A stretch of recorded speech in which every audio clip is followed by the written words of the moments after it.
Alright, let's try this again. Needless to say, it's... Oh. Alright. Loading all the stuff. Welcome, a chubby Asian kid, also known as Shinji or Raija or whatever you want to be called today. Hello, Riot. Welcome back. Welcome back. We're having a day. I was in the middle of... What was I in the middle of? I was in the middle of explaining why I wasn't around. Long story short, welcome, Mr. Fenrir. Good to have you back. Long story short, his work sucks right now. My boss is out with back surgery. Work between my entire department, which is 2 people at the moment, and all the demands of everyone. Needless to say, Raija,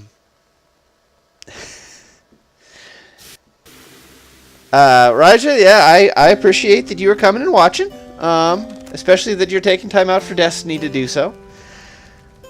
Yeah, Riot, basically. And so, Thursday and Friday, I was just swamped and getting ready for events. I worked Saturday. I worked a 12-hour day on Monday and an 11-hour day on Tuesday, and I am sorry, but I could not. I got off work at 8 on Monday, and you probably didn't want... I don't think I even really played Destiny on Monday. I shot a couple of things, and I was like, I'm tired. So I apologize. That's my bad. I will try to keep that kind of disturbance to a minimum. No guarantees. Pocoyo wants to come out and play more. And, well, Raija, this is a good thing to watch if you've got a slow night at work, so. Worry less, quail more. Alright. Alright. So, where were we when we last left Pyre? That's right, we were finally going to meet our mysterious benefactor, Sandalwood, whom we have not yet encountered, but we've heard much of. We are riding in his wagon, and we have been helped by his contacts in his name. Wrap up, you didn't miss much. We haven't gotten started yet. Not really. And Riot, I'm so sorry if you have had a week like mine. I am so sorry if you have had a week like mine so far. Pocket misses me the most. I know, I am so sad. His phone keeps screwing up and he can't watch while he's laying in bed, so.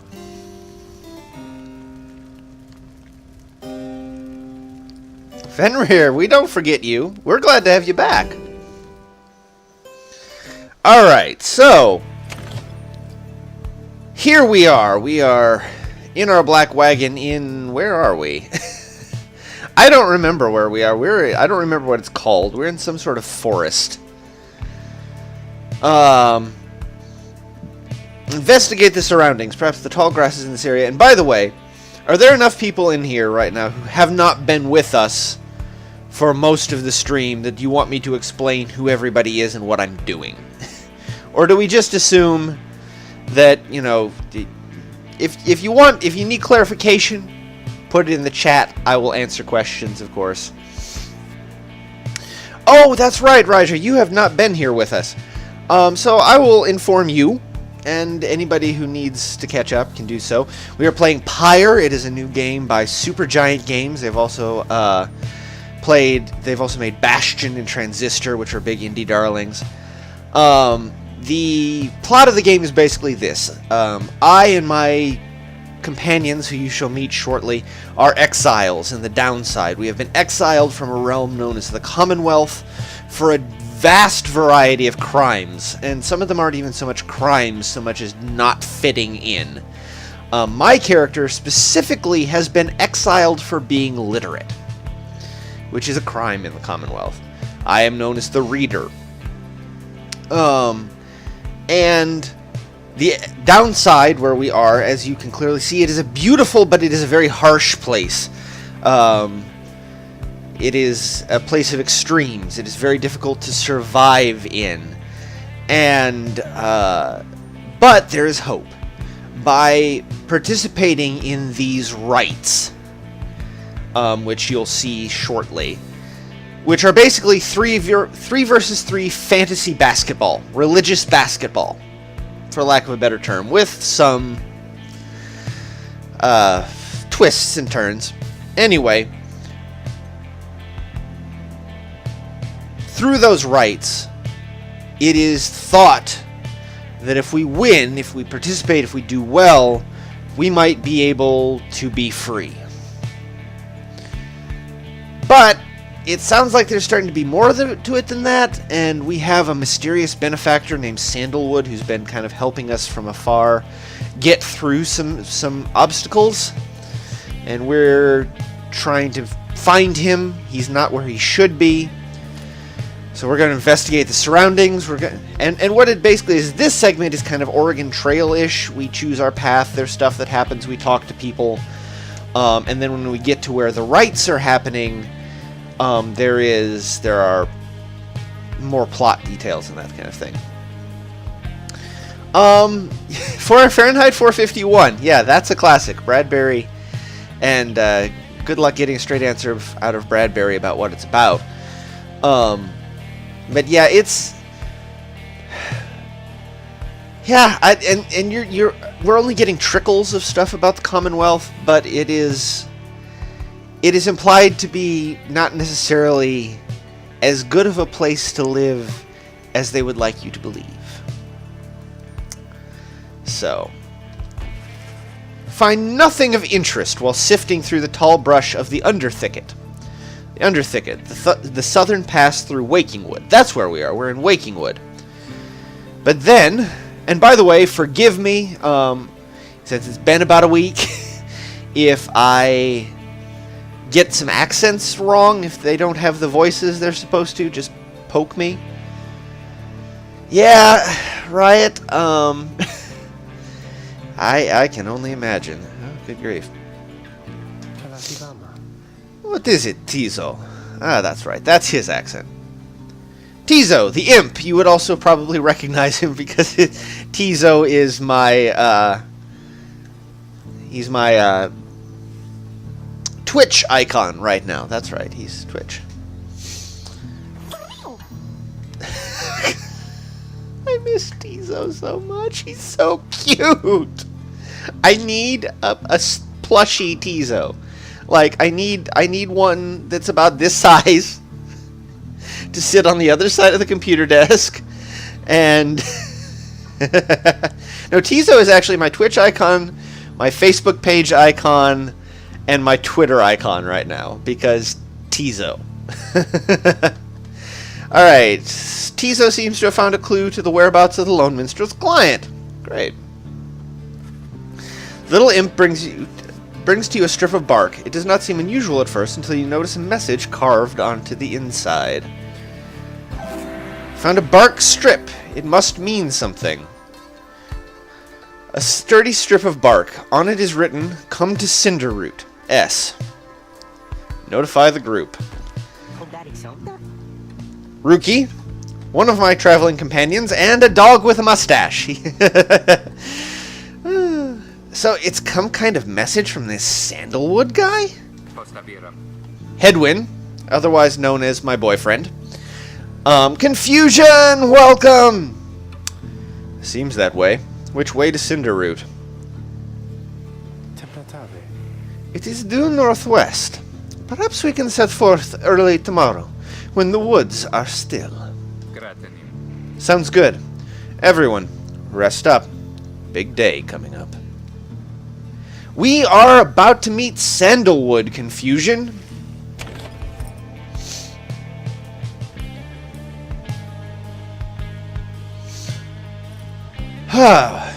So what do we want to do? We want to mentor a companion. Experience isn't hard to come by in this game. Let's study in private. I think we want those bonuses. You excuse yourself from, because one of the 3 things we can do is we can mentor a companion, which means they gain experience points functionally, enlightenment. We can forage for resources, which means either getting talismans to use in the rites, or stuff we can sell to buy talismans to use in the rites. Or I can meditate on the mysteries of the rites, basically, and I get team-wide permanent bonuses, which are nice. You excuse yourself from the others to go pour over the Book of Rites. That's that big thing right here. And its mysteries. Through greater understanding comes the reader's influence, which is the permanent bonuses. Focus on which aspect of the Book of Rites. Again, we're going to go with quickness, though hope is starting to look even better. The 8 scribes who composed the book, their influence and their experience spreads through the pages into the willing reader's deepest consciousness.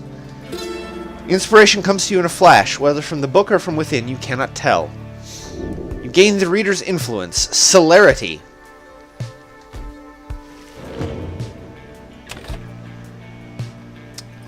And we can, one of the things we can do is we can look inside of our wagon and see what everybody's up to. Oh, that's right. We have a rite.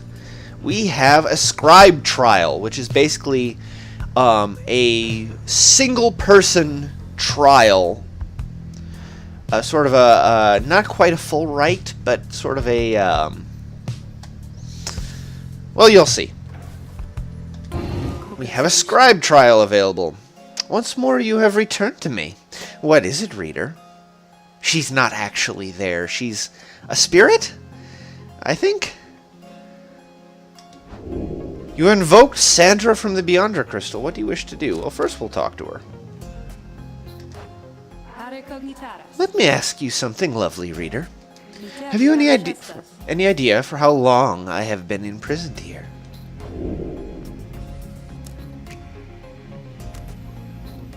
Sandra's asking you to guess the duration of her exile. A year? She appears rather useful. Surely her incarceration could not have been that long. 10 years. Perhaps Sandra has been trapped within the Beyonder Crystal for a long time already. 100 years. Sandra could have been in prison for much longer than her appearance suggests. 1,000 years. Maybe guessing an absurd number may do something to raise Sandra's spirits a bit. The way she talks, like the way she's talked in the past. The weird thing is, the way she talks 1,000 years does not seem implausible. Like, she kind of seems to allude to that she knew the 8 scribes. That they personally bound her. 1,000 years. Let's say 1,000. You guess that Sandra could have been in her current state of exile since well before the dawn of the current age. First, she shows no indication that she even heard you. Close. Soon enough I shall be getting there. Holy shit. She's been stuck in that thing for almost 1,000 fucking years.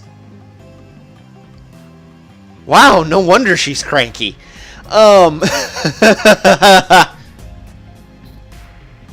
have been imprisoned thus for 837 years.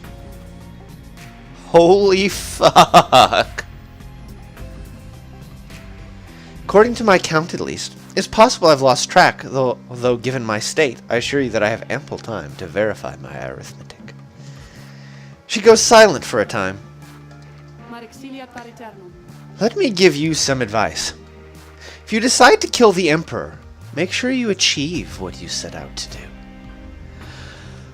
Holy shit, she tried to kill Solium Mur. Oh, and didn't quite make it. Oh, God. For the record, the Emperor she tried to kill is one of the 8 scribes whose stars we are following. I expected my own death, regardless of the outcome of my task. I was not expecting this. Certainly not to be telling you about it 837 years later, or however long that it has been. Although, enough of that for now. Let us get back to business. Holy shit, she tried to kill the 8 scribes. Okay! Woo! Welcome! Scribe trial!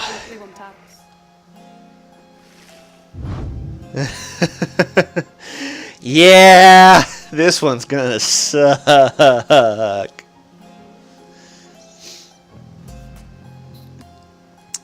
Alright, so this is Jodariel. She is one of my companions. She is very, very big, as you can possibly tell. Former soldier. Does not like one of my new party members. So...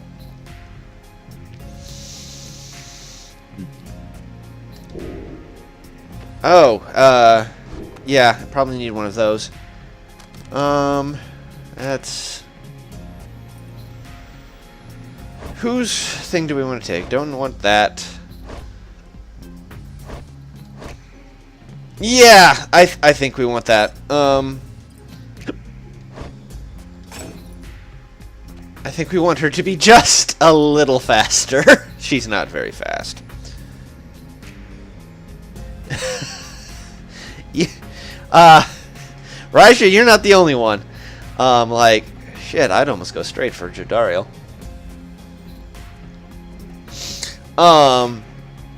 Alright.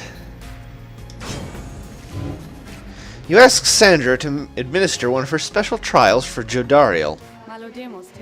That's Surly Demon, is it? She could stand to lighten up, though I fear that is not a secret I can teach. But let us bring her forth, regardless. Soon Jodariel appears in heed of the summons. What is the meaning of this, reader?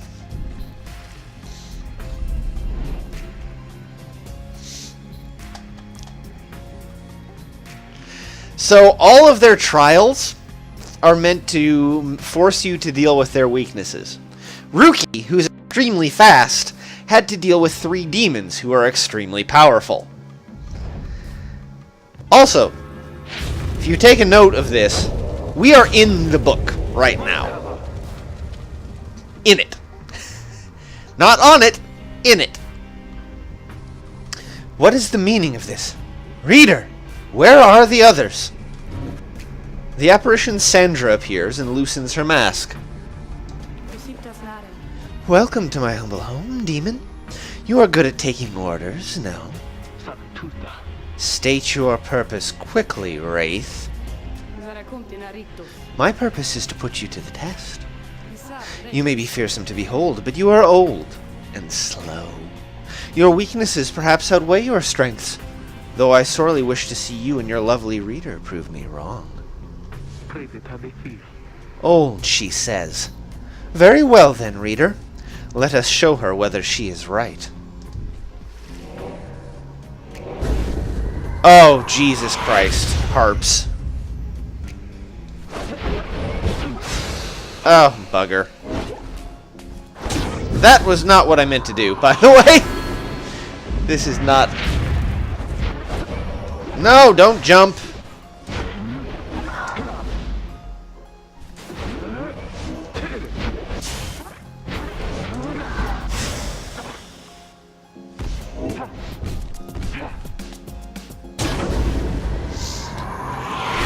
All right.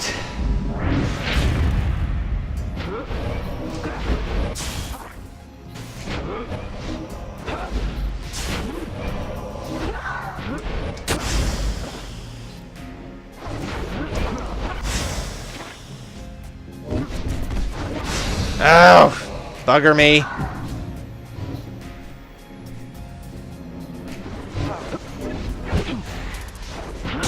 Oh. I keep using the wrong buttons. I've been playing Destiny too long.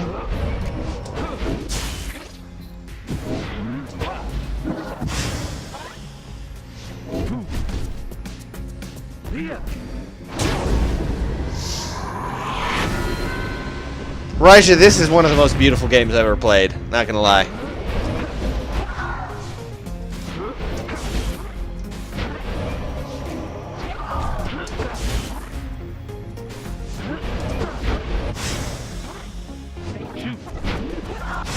F.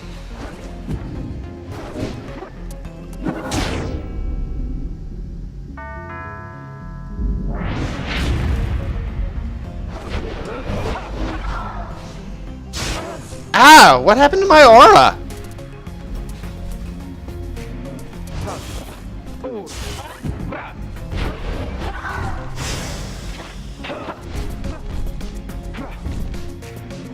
And done.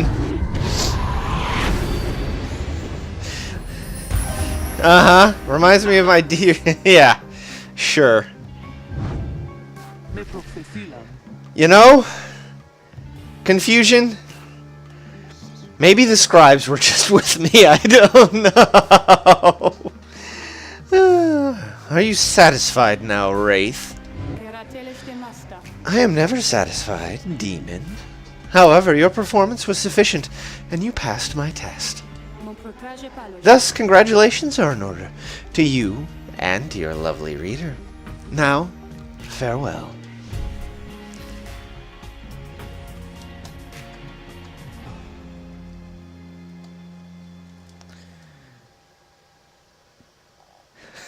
Y'all are being extra over there.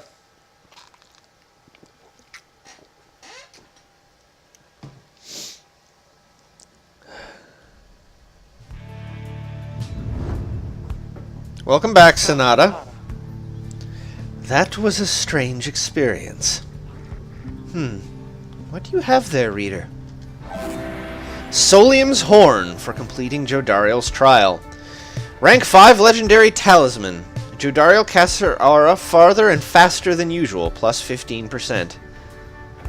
Sandra's second blade managed to graze her target's face, twisted as it was, with sorrow, not with rage. Holy shit! Okay, that's interesting.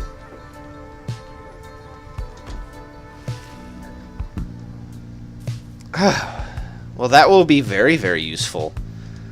That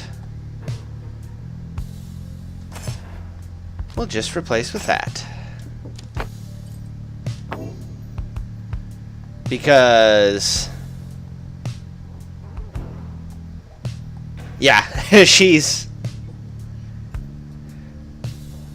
yeah, it's $19.99 US dollars. There might be, I'm gonna plug this. There might be a link below the stream if you're on PC, which you're probably not, to be quite honest. But on PC, there might be a link below the stream to buy Pyre. If you use that link, and I don't know if this is one of the games that does that, if ever you see me playing a game and there's a link below the stream video to buy that game, and you buy that game, I get 5% of the proceeds. So if there is a game that I'm playing that has that and you want to play it, please buy it through that link. Makes my life easier. Alright, let's continue our journey. Alright, well, it's only some games, and this may not be one of them. It's already a pretty cheap game, so they probably don't have much profit margin. Continue your journey. We are going to Cinderroot, a hushed clearing south of the Glade of Lu.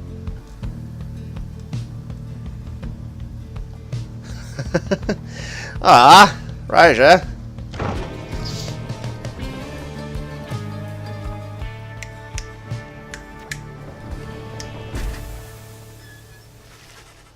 Interesting, Sonata. You arrive on the outskirts of Cinderroot, but once again the informant Sandalwood is nowhere to be found.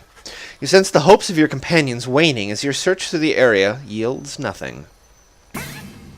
Then something startles the little imp Tizo. Yeah, I love his expressions. He spotted something or someone.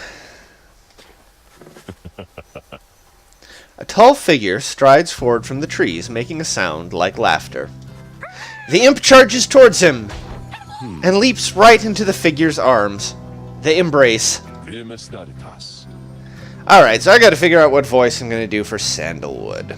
If I already do a kind of a baritone for Hedwyn. I do Irish for Pamitha. What am I going to do for you?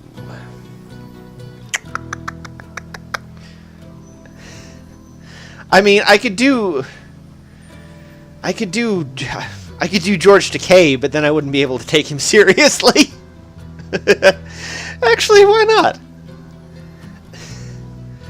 I could do my dignified samurai voice. I can't. That's one of my accents I don't have, actually, Riot. I can't do a Spanish accent. You should see me try to imitate Eddie Guerrero. It's terrible.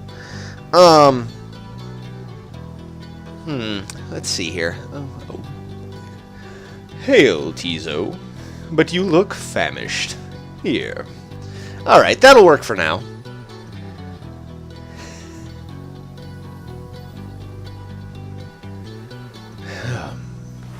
The tall sap.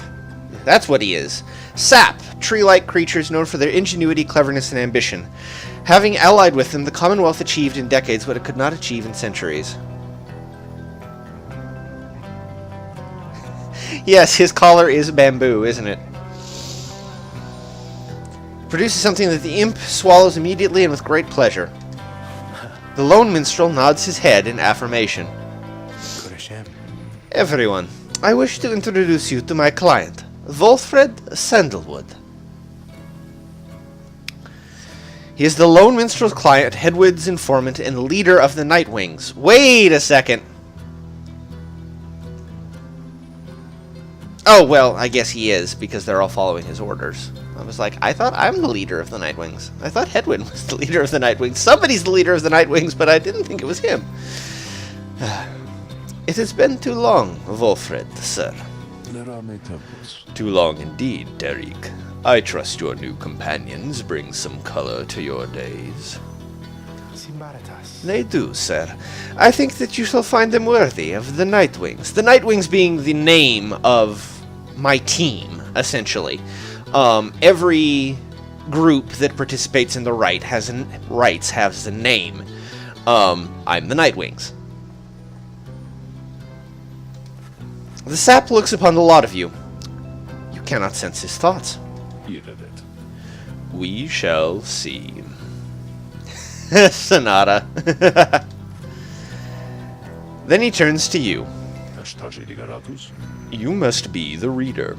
I'm certain that we all appreciate your efforts here, my boy, though we shall manage on our own from here on out. You're welcome to continue on with us, of course, though you are free to go. I trust you have been adequately compensated for your time. Thanks as well for looking after all my books. Oh. Great. He's here. I'm done. Great. Wait, there's more game than this. Riot, you couldn't pay me enough. You couldn't pay me enough. No. You consider what to say to all this. He intends to relieve you of your duties to the group. Insist on staying. You have been assured your freedom. You categorically refuse to be cast aside so easily. Bid everyone farewell. The leader of the Nightwings has returned. You can tell when you're no longer wanted. Remain silent. This cannot be happening, to have come so far only to be brushed aside by some strange sap.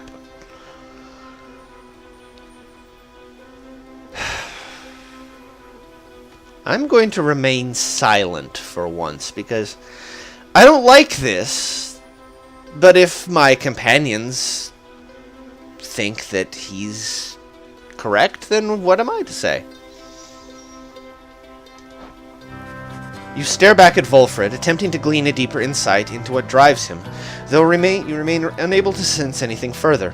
Still, you refuse to budge at his behest. Hold on. Wolfred, sir, I'm Hedwig. My companions and I are the ones who answered your call. We followed the signs you left for us. Now we're here, thanks to you, and also to this reader. Not just a reader, he is our friend. My friend. Aww.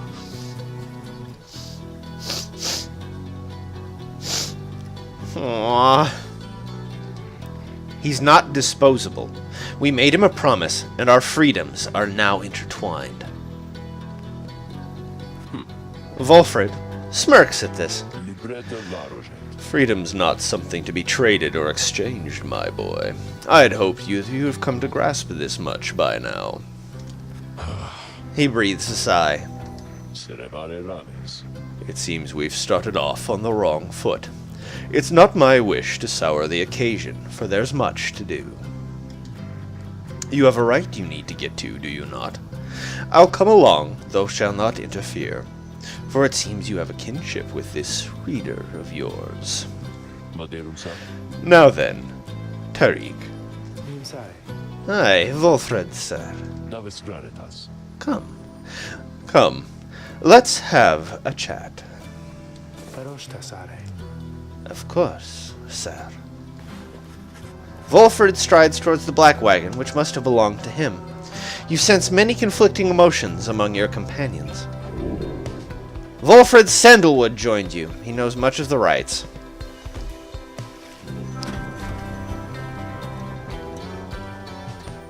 And here we are at the Glade of Lugh. Your wagon cuts through a clearing to arrive at the Glade of Lugh. According to the stars, the next rite shall soon commence here.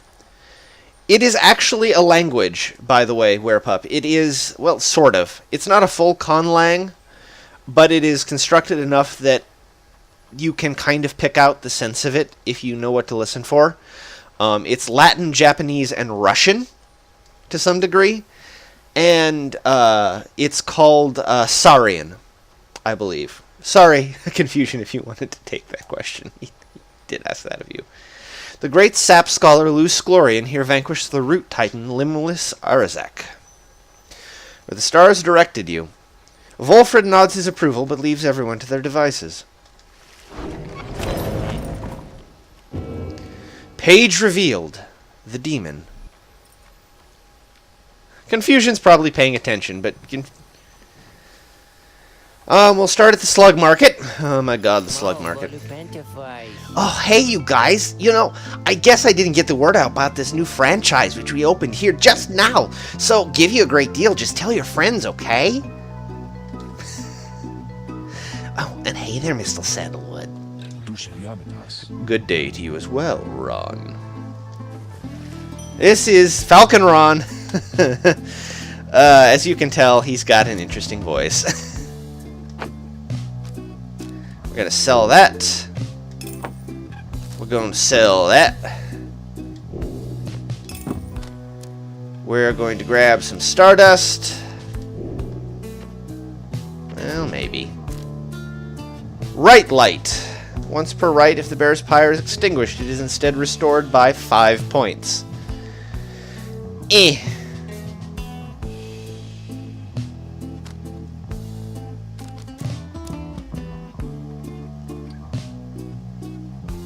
What confusion? What is it?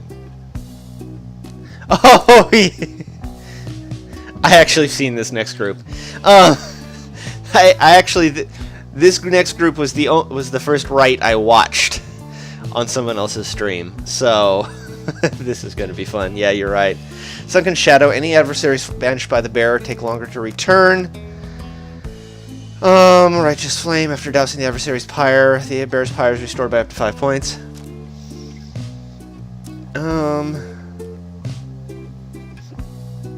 The Bear 2 Hope. Oh, God. I want this, but I need the Stardust, but I want the Lunar Glass. Carrying the orb, the bear moves faster than usual. I'm like, give that to Hedwyn. Give that to somebody.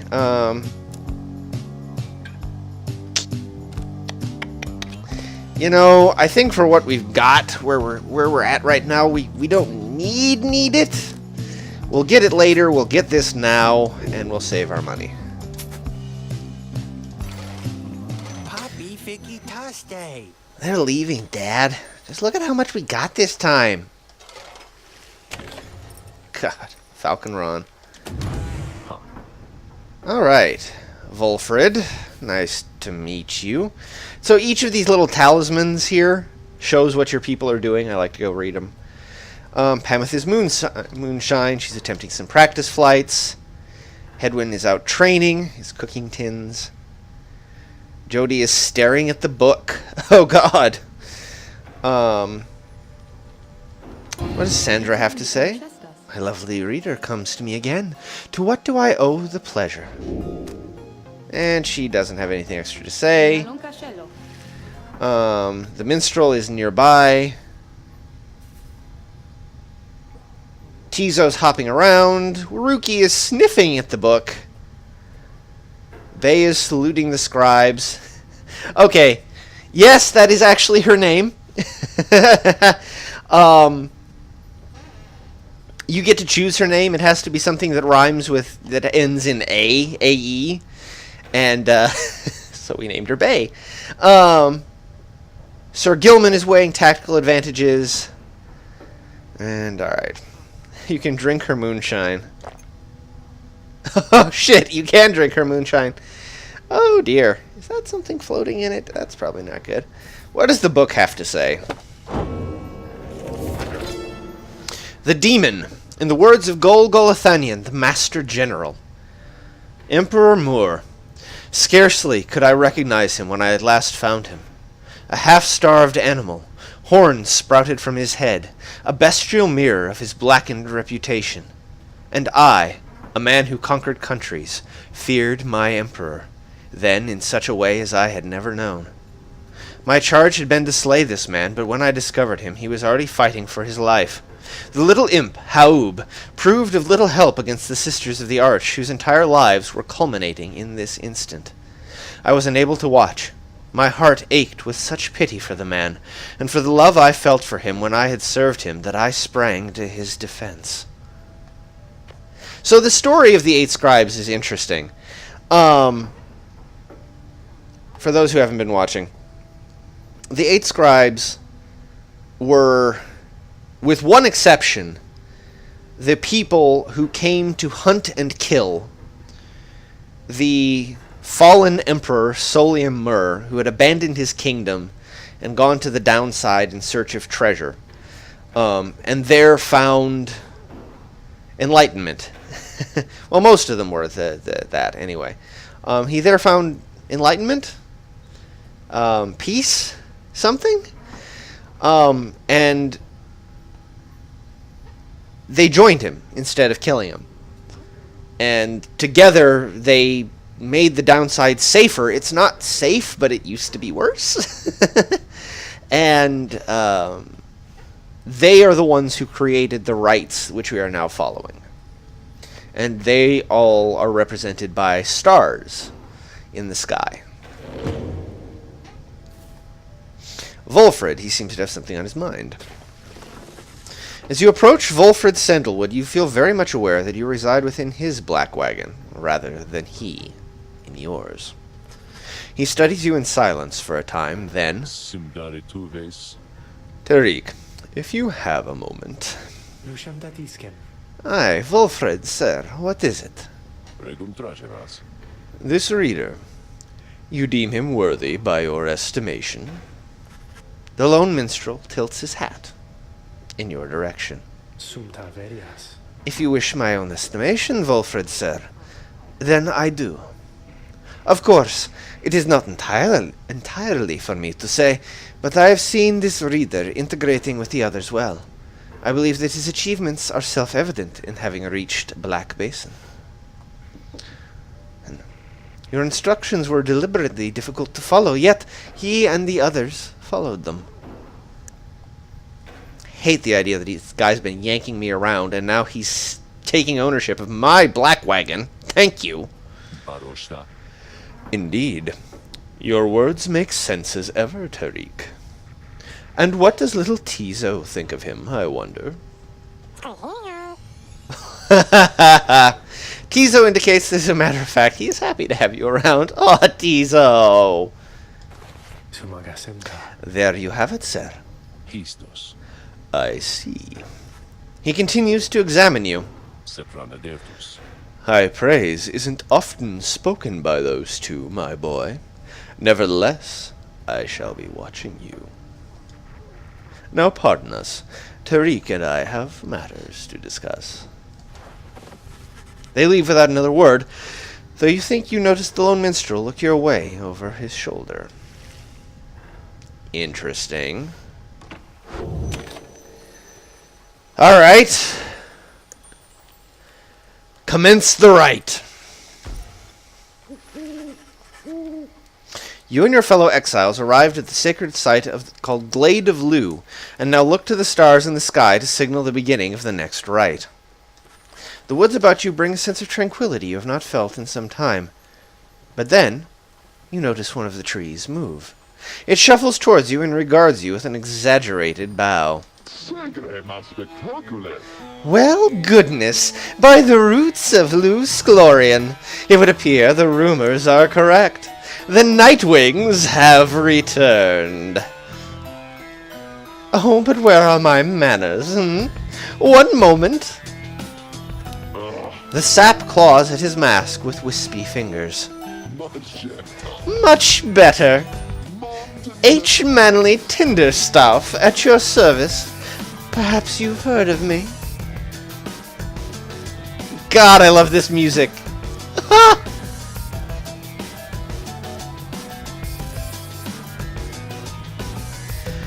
Manly Tinderstaff. He's a sycophant who seems certain he will land a position of high standing once he's free. My fellows and myself, you perhaps know as the Chastity. The Chastity. God. A triumvirate bent on exploiting the rites to gain status in the Commonwealth. Led by the sap H. Manly Tinderstaff. We shall soon stand against you in the rites. For now, I'm just whiling away the time, making small talk. Now then, as I've introduced myself, your turns. To whom am I speaking? Then, in your mind's eye, you see Volfred, and hear his voice. Manly Tinderstaff is not to be trusted. Reveal neither yourselves to him, nor me. Did he just telepathy me? Did Volfred just mind speak me?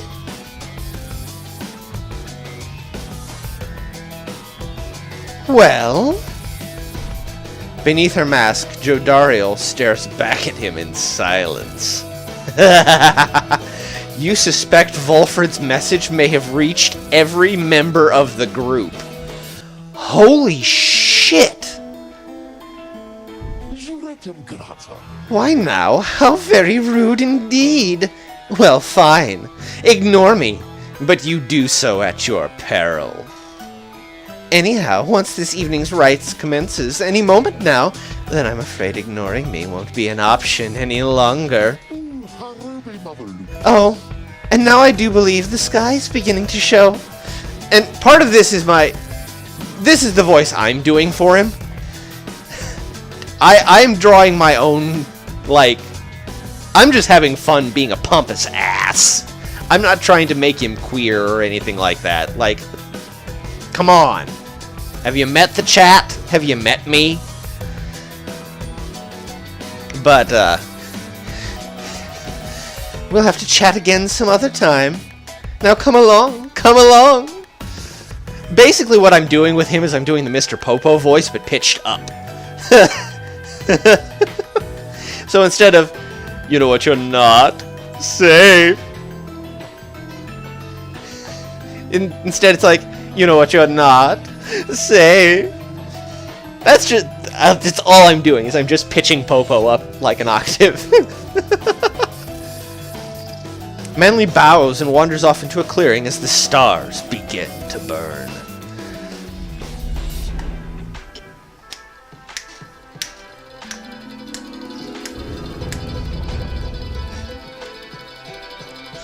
Let's do this.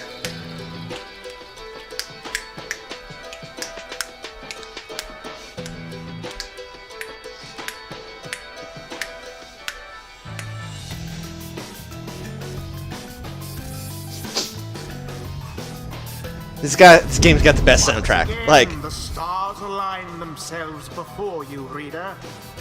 And Here now at the Glade of Liu, I have to say, you've come so very far.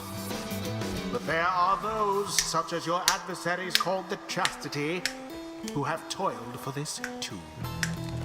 They know that with their freedom comes great opportunity. It could be yours instead. Please show the Chastity that the Nightwings are superior.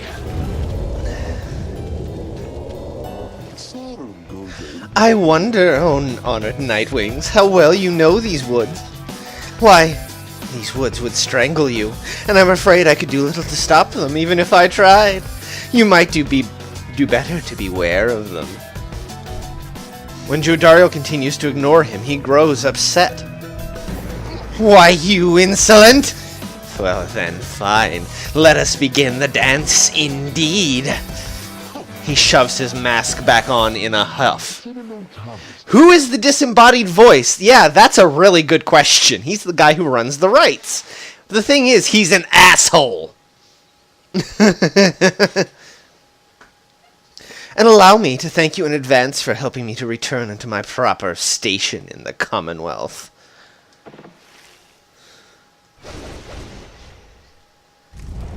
Who shall strive for freedom? Alright. First off, let's take a look at our adversaries. I mean, this asshole's pompous enough that even the voice doesn't like him. But the voice doesn't like us either. Manly, the Silver Tongue. He's a sycophant who seems that we did that. Rites powers. Sprout spawns a sapling at a nearby location which has its own aura. Oh shit. Shield channels a barrier that deflects adversaries' casted auras back at them. Blink vanishes underground, emerging further forward almost instantly. Race sap. Past ambassador.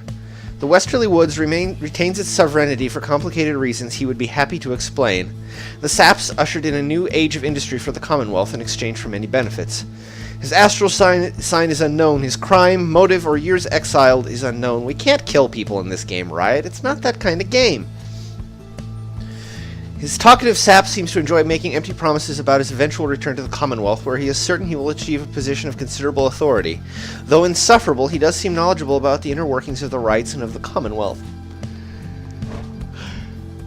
Right, so he's got a human and a harp. Shit. Alright. As always, our anchor, Jodario.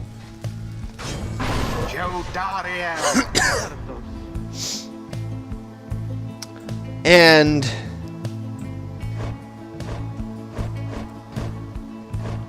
I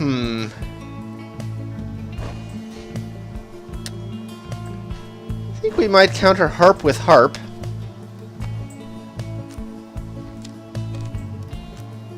And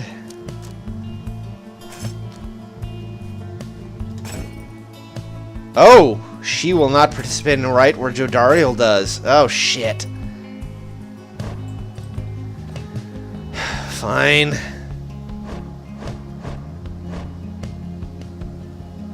What do I want? What do I want?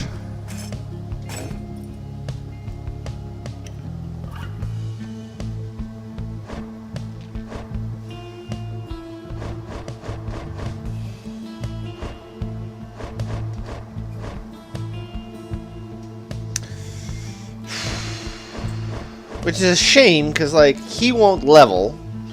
He's going to fall a little short. Well, no, that's just with his experience. So, yeah, we'll throw him in there. Yep, he's a worm.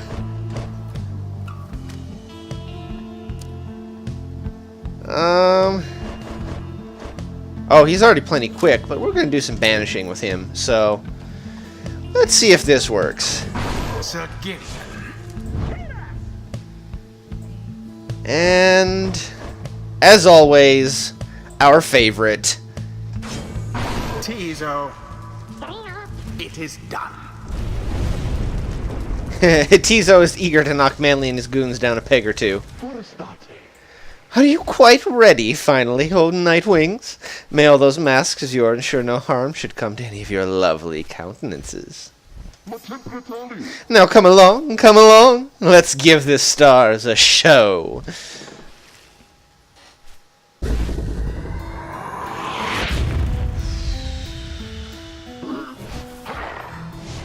Oh, Jesus.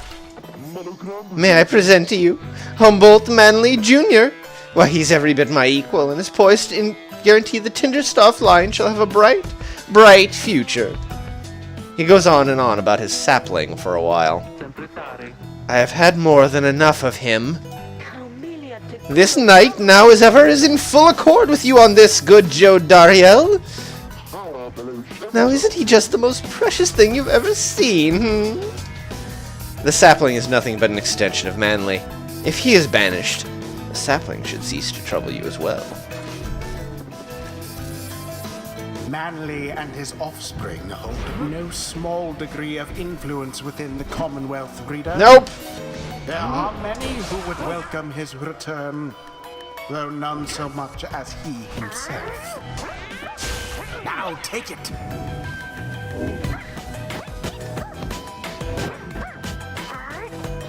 Ow!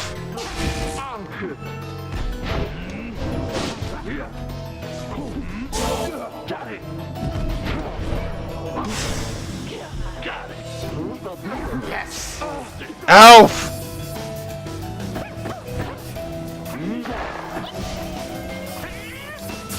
No, not what I meant to do.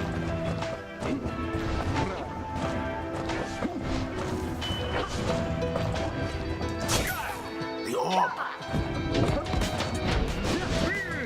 Ha! Already does your adversary's flame begin to flicker. Oh, what's this? It seems the woods themselves are closing in upon our little soiree. Oh, do be careful now. These grasping roots and vines, they may not hold you in such high esteem as I.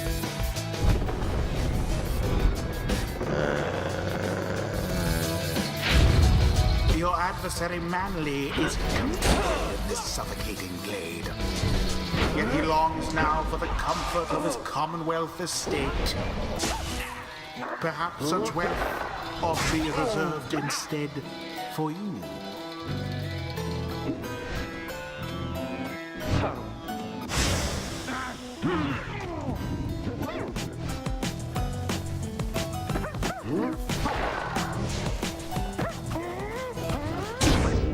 Boom! Strives.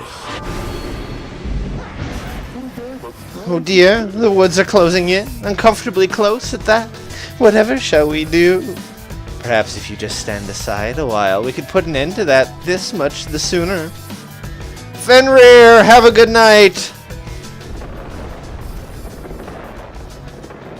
Oh.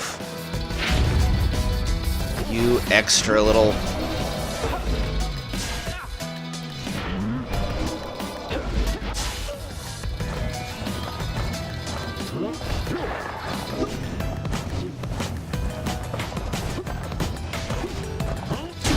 Yes.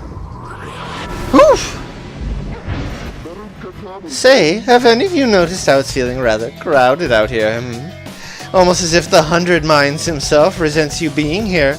Yes, I rather think that's it. Luce Glorian 100 Minds, third of the 8 scribes of the Book of Rites, known as the Wise or the Philosopher. He is said to have fathomed every thought, and his wisdom flows through the river of his name. So cease with all your scurrying about with that damned orb and let me handle this.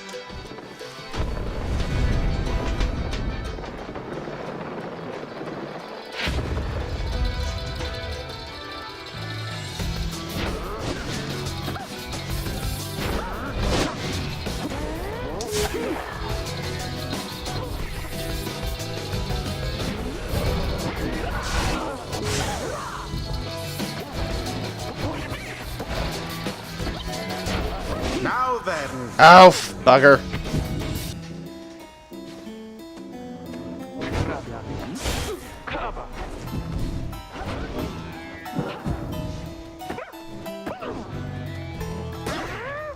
Ouch. Tizo banished. Ow! That didn't work well. Unfortunate. Have a good night, Raija. Hope it all goes well. Manly's out of luck for now. One triumvirate stands unopposed. Aw, thank you for following.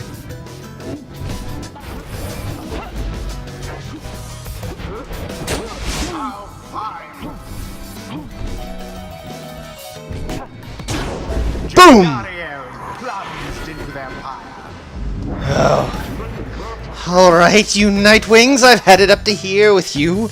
Perhaps I've simply had it up to here with all of these encroaching plants, these miserable things. Either way, I don't appreciate how you're ignoring me. Damien! Oh, Jesus.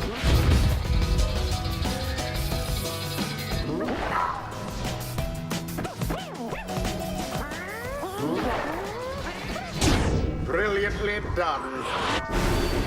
One more. Your victory is at hand.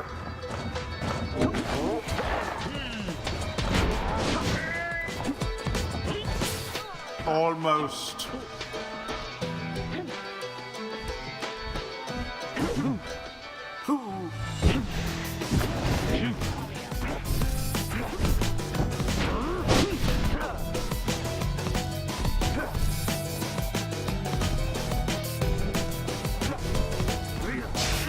Sad for that one there. Uh-oh, that's bad.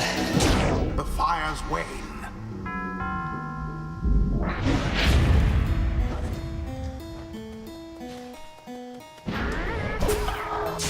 Both banished.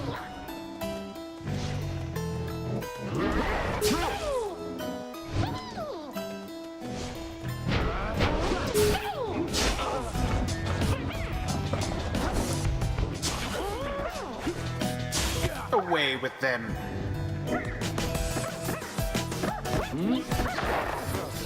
Boom! It is done. Whew. Fine, yes, the Nightwings did prevail. They brushed aside their adversaries without too much trouble. The ceremony is complete. Good. That imbecile of a sap. So much talk and hot air. Yeah, Tizo MVP for goddamn sure. Tizo is fired up at having prevailed against Manly and the Chastity. Well, my. Don't worry not, oh Nightwings. I'm not angry with you. Honestly.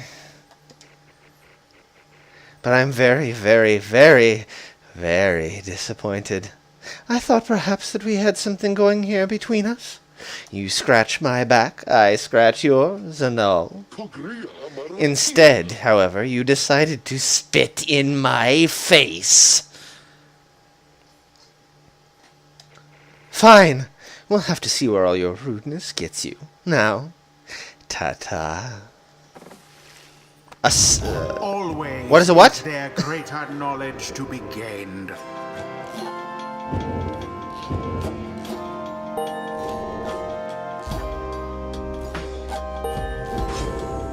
All right. For honor, this Sir Gilman. Huzzah! Great wisdom clouds over this knight's entire consciousness.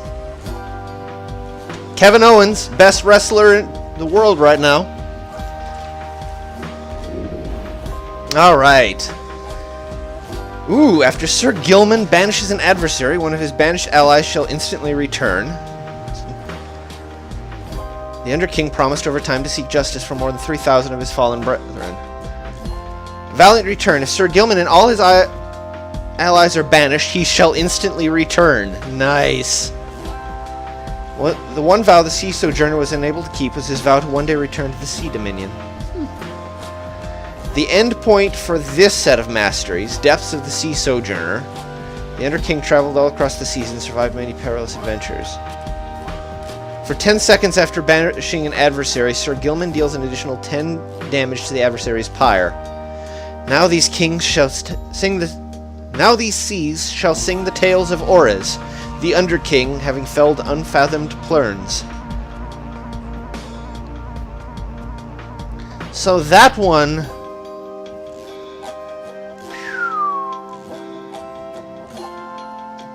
Huh. So that one stuns... That one means that when he's alone, he's real fast and can sprint indefinitely. This one... Tactics of the Underking. Rites, masteries enhancing worms, maneuvers inspired by the traditional undersea warfare. There's no limitless undersea faring warrior who has surpassed Underking Ores, though his kind keeps trying. That one, after using his slash, he instantly recovers all his stamina. Oh, so you can do quick draw to go bump bump bump bump. Sir Gilman's slash banishes adversaries in a wider area of effect. Oh, that's what's going on there.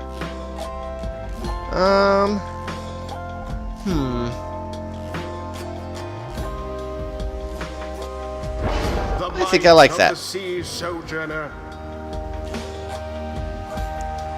Alright. Until the next rite. That was well done, my boy.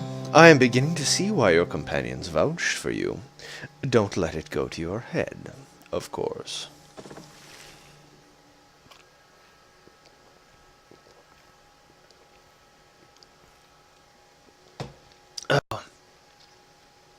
Oh, my poor throat.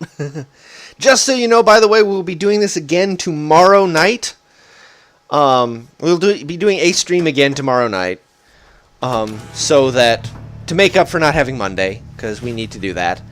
I tried to, well, to some degree, if I don't stream 2 times a week, I don't keep my stats up, and I don't keep my affiliate status. Anyway, whether or not it's Pyre or Destiny 2, I haven't yet decided. And so, weigh in if you want to see me do more Pyre or more Destiny. Damien, Destiny has not been taking up my entire life. Work has been taking up my entire life, to be quite honest. And Monday, the reason I didn't have a stream Monday is I'd worked a 12-hour day, and I was just spent. Like, I was just done. So, we'll make it up tomorrow. I'm just not sure with what yet. And if you have a preference, let me know. After vanquishing the Chastity in a pitched battle, you return to your wagon to consider your next move. An adequate performance back there. Adequate. Yes. Adequate for the next part of our plan. Go. Have your reader there consult the stars. See where they take you next.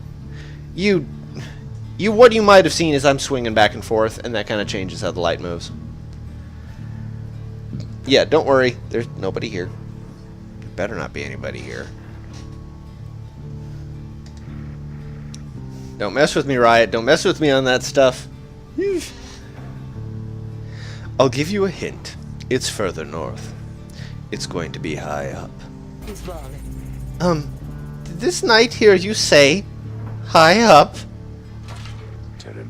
And it's going to be cold.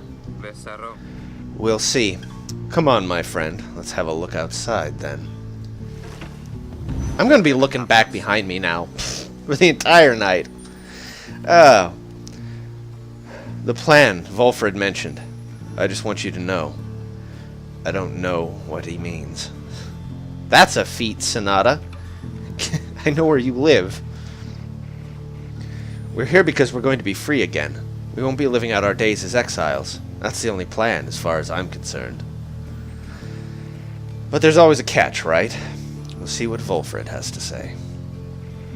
Anyway, I'll leave you to it. No matter what, we're getting closer. Thanks to you. Once more, you look towards the heavens. Seek now your destination.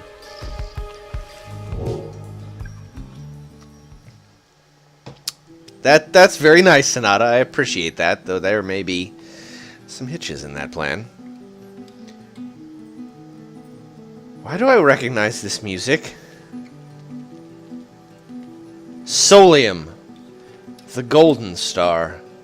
The golden star shines bright over the highest mountain in all the downside. That's... What?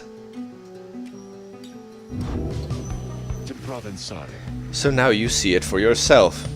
You are summoned to the north, where looms Mount Elodiel, and at the very top, the fall of Solium. Mount Elodiel, the sacred mountain on whose summit the rites were first conceived. Whether its summit is the downside's closest point to the Commonwealth, or the farthest, none can say. Yes, it does sound like the intro music. The fall of Solium. The temple at the highest point in the downside exists to honor the 8 scribes. You confirm the stars indicated this exactly. Volfrid, sir, how do you know? How did you know? Volfrid smiles back at him, but you sense his thoughts as though he is directing them at you. I too can read, my boy.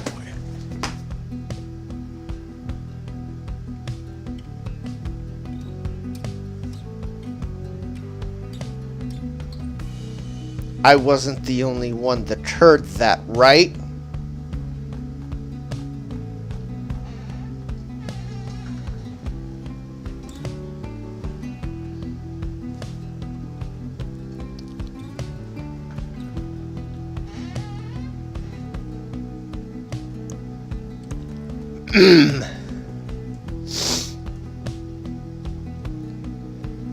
No, Segfault, like literally, reader is literal in that literacy is banned in the Commonwealth. Like, literacy is a crime in the Commonwealth. But apparently, words aren't the only things we can read. Forbidden though the words may be.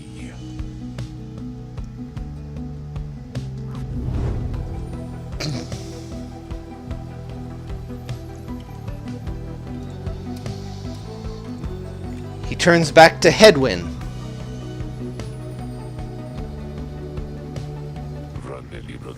Your reader skills, while rare, are not unique. But as I said, I'll let him do the job. I see that you have something special going here, which benefits the plan.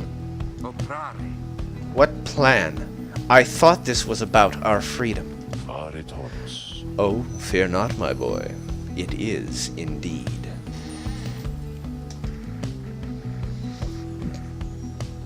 Plenty of time to tell you all about it on the way. For now, however, you look like you can use some rest. And for that matter, so can I. If you'll excuse me. You sense your companions are exhausted from their recent travels. Given the road ahead, you agree it would be best to take the night, to recover as much as possible.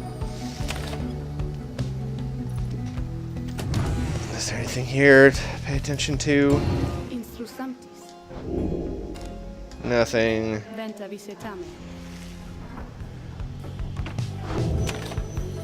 Alright. Well. Okay. Wow, the plot is thickening very, very fast. At dawn, Volfrid is already up. He reveals to you a pathway through the woods, into the cold lands to the north, beyond which lies your next destination. Sklorian Shore. Volfrid revealed this to be the one path through the woods into the north.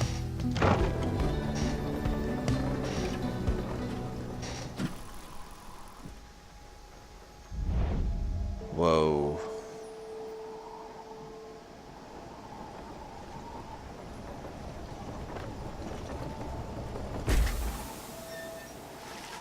You get clear of the woods at last, and arrive in lands grown cold in the shadow of Mount Elodiel. You will have to make it all the way to the top. In a moment of respite, Volfrid calls everyone together to discuss matters pertaining to the rites, and to the plan which he alluded. You banded together with a common faith that freedom from the downside is not impossible, am I correct? But, let me ask you something. What does freedom even mean to you? He looks in your direction as he asks, defying you to answer. You cannot sense his own thoughts on the subject, and know only the truth of how you feel. What does freedom mean to you?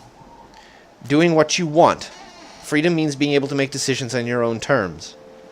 Achieving inner peace. Freedom means having a clear conscience and a carefree heart. Having no master. Freedom means answering to no one's will other than your own.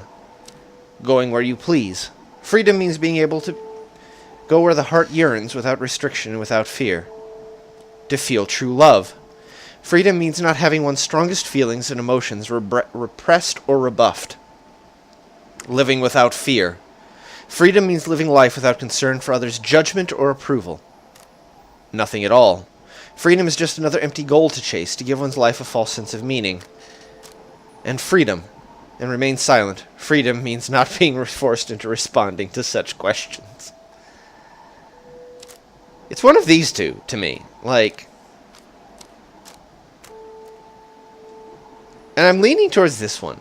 I mean, for obvious reasons. But this one also resonates with me. I think I'm going to try this one. Freedom means not having one's strongest feelings and emotions repressed or rebuffed. You tell Volfred that freedom is to experience pure, requited love, a state of deep emotional honesty and fulfillment. If you love someone, and they love you back, nothing else matters. He considers your remarks for a short while. Romantic, are we, my boy? An interesting interpretation, and I'll grant you that when one is spurred by love, one tends to feel unbound by other forces typically at play. Nevertheless, the love that you describe does not supplant basic necessities, and may be unable to take root in certain circumstances. The love that you describe might well wither on the vine in a place such as this. He then turns his attention to the whole group. Now let me tell you what freedom means to me. Freedom means to live life without fear. To be able to indulge one's curiosities and passions, at least the ones that cause no harm to others, without the constant threat of judgment and reprisal. Freedom means not being made a criminal for what you know, or whom you love, or what you choose to think, or not think. He looks out towards the distant mountains. Within the next few days, your time in exile could come to an end. You could see the Commonwealth once more. And you would be exalted there, given the highest honor, the opposite of how you got here. But you would not be truly free, I think. At the least, you would become complicit to an ancient system that would deign to cast down others such as you. It is a system whose well-intentioned founding principles have long been lost, and the 8 scribes, if they are out there still, have made quite clear they shall not intervene firsthand. That is where you come in. He turns to you and everyone again, looking to each of you. Long have I wished to gather such a group, that together you might see that seeking freedom only for yourselves is too modest of a goal. You share a higher calling now. The plan then is this. We free each other from the downside through the rites. Then we meet up on the other side. We organize. Each new moon at dusk, we join together at the Spiral Sanctum. We need as many of us there as possible. My agents on the other side shall explain the rest. Spiral Sanctum, the burned-down remains of the old capital of the Commonwealth. The remains stand as a warning to those who would seek to spread forbidden knowledge. You're plotting a revolt. Just so. I am asking a lot. You do have other options. Deceit, however, is not one of them. The reader and myself, you know by now that we can see through it. But you need not be a part of this, nor is it in my interest to coerce you. You may go your own way if you wish. Live out your remaining days here like so many others. Tentashe Baromet. So if anyone among you prefers that, if you cannot see yourself continuing to strive together in the Commonwealth as you are doing here, then speak now. Volfred pauses for a time, examining each member of the group. No one stirs. Iradet. Very good. Some of you consider yourselves friends, some others not. But all of you are bound together through the rites, and are integral to our plan. Remember that. Quare veribralias. You seek true freedom. You will not find it waiting for you in the Commonwealth. But together you can bring it about, both for yourselves and others. That is my promise. Then he lets out a long breath. Fare Taurus. That's it. I ask you all to think on this, and let's reconvene along our journey to the summit. Volfred turns towards the mountains, leaving you to consider what he said, and plot the wagon's northward pass.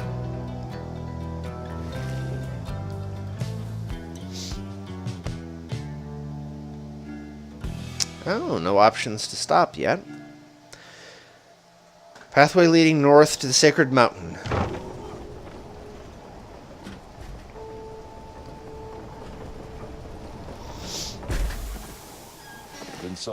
Beyond lies Mount Elodiel.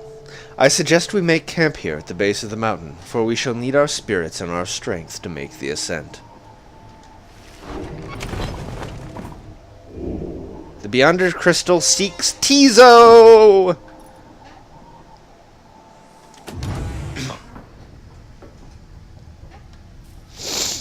Alright.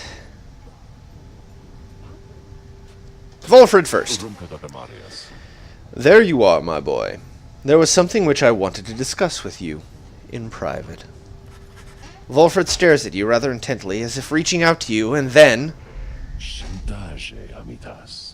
You do know what it means to be a reader. Those such as we are not limited to reading pages from a book. Though your ability in this I sense is nascent still. Mere flashes, uncontrollable. I see as well now that they haven't told you yet, your friends, and that explains a lot. They haven't told you readers such as you cannot go free. What? Excuse me?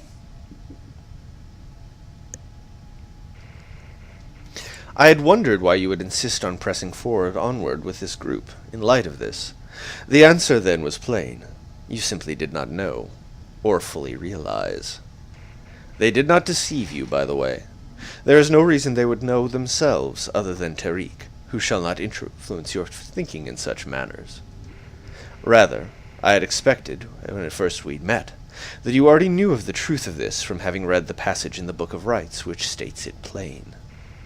Only those who conduct the rites firsthand shall walk the path towards enlightenment, and become eligible to regain their freedom. Perhaps you have not gotten to that part just yet. Volfred breaks free from you and looks at you again. Then he speaks to you as normal. It is plain that you are not in adequate condition to conduct the rites, and this group values you as reader.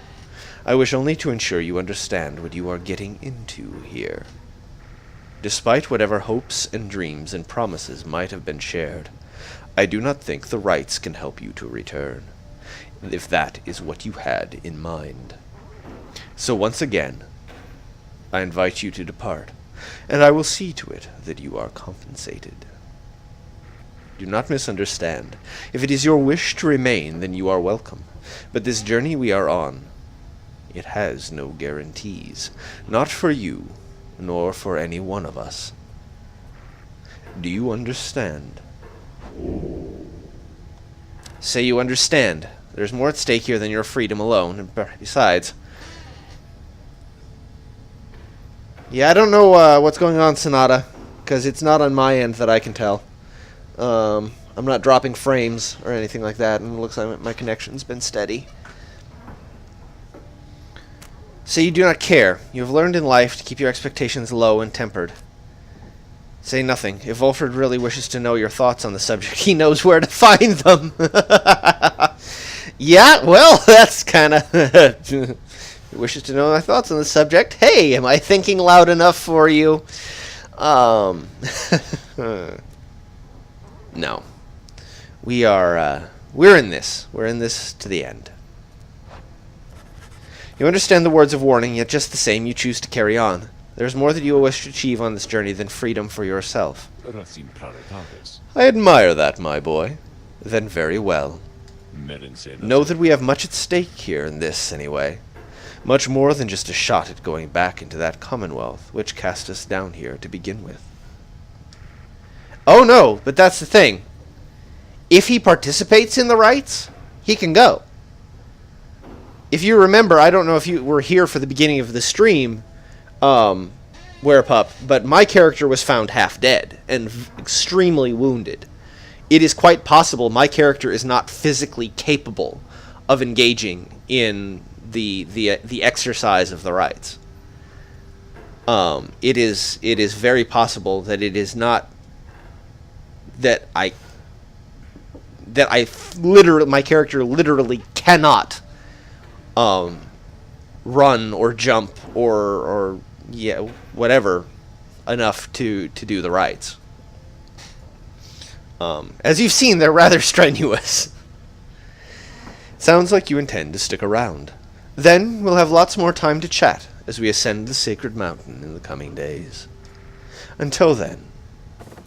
He strides out of the wagon then, leaving you with your thoughts. Well, that's a kick in the pants. You've returned. How can I help you, if at all? Invoke Sandra from the Beyonder Crystal. What do you wish to do? Talk to her. How very kind of you to visit me again like this, so lovely, reader. For I was just standing about in the blackness of this void, thinking it would be most pleasant if something were to happen for a change. There was a long period of time that this incarceration of mine failed utterly to do anything but bring me peace of mind. Not much of a punishment. I invite you to imagine an upbringing among the Sisters of the Arch, living on the outskirts of civilization, your days all full of training which could kill you or just cripple you for life. Sisters of the Arch, an ancient band of killers trained almost from birth to carry out their missions without fail. All the sisters needed was a name and a sum of 500 soul up front. So that, her, is who the Emperor was being attacked by when Gol-Golathanian found him in the downside. She was fighting him, and Haub, and then the Master General. How do you suppose I lost my sight? Through glorious battle with the scribes, or in a careless sparring session with my master?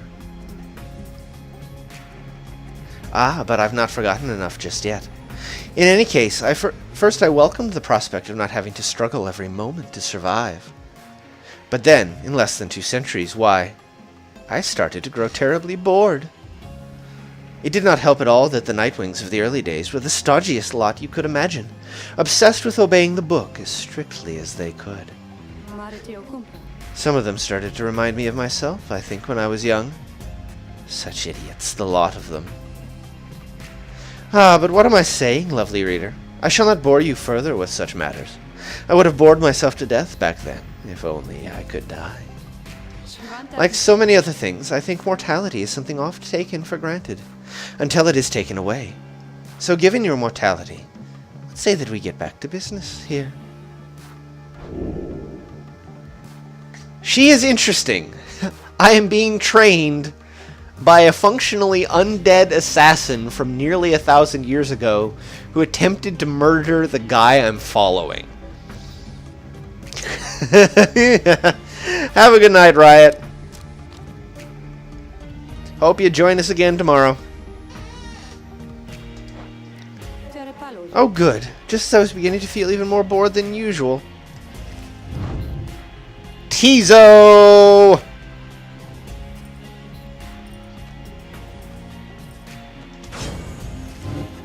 You asked Sandra to administer one of her special trials for Tizo.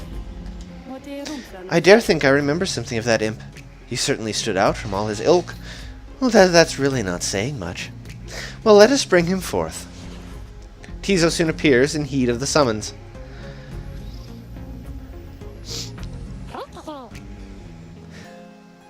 Tizo seems prepared for whatever lies ahead. Tizo's not surprised at this, it seems like. And Tizo seems like he knows more than he's letting on. I'm getting the sense that Tizo is like... Okay. I'm wondering about that little imp. The apparition Sandra appears and unfastens her mask. Listen well, imp. You answer to me here. Tizo indicates his understanding and is prepared to begin Sandra's trial. You know the formalities, of course. Show me then what you have learned thus far about the rites. Here in this trial it shall be just you, my beyonders, and your lovely reader. Let us see now how you fare.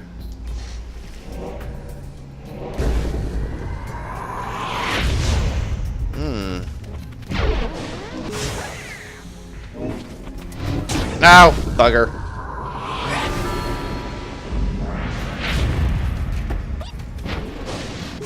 Damn it.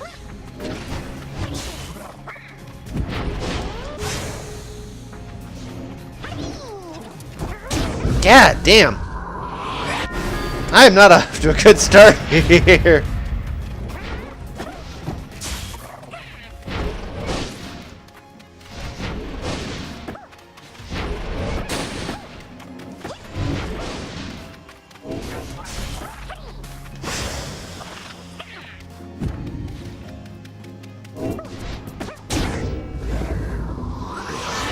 This is going to take a little while.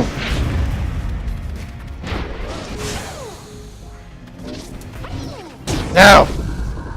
I keep fucking up that explosion.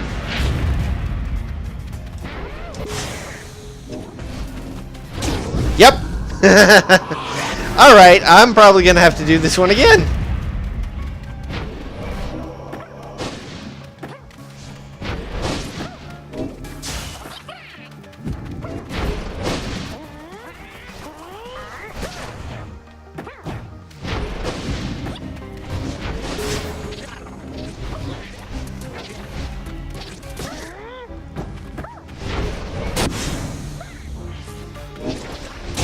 Alright.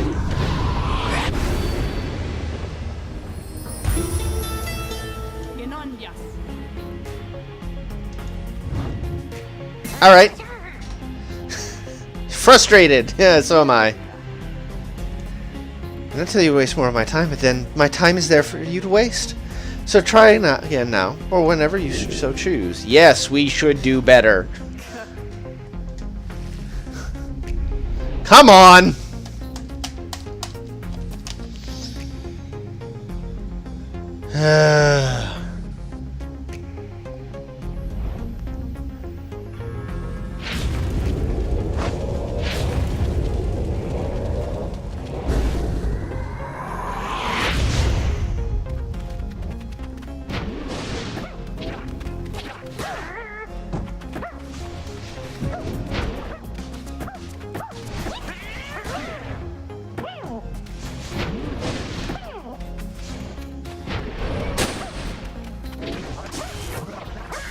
Oh, bugger.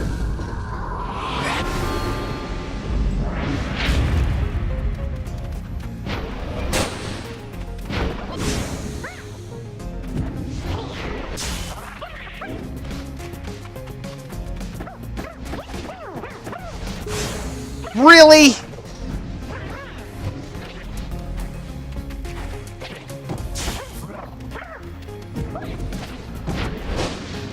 Damn it.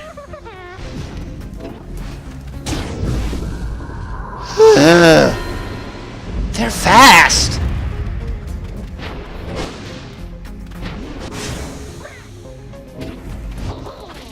Oh, bugger.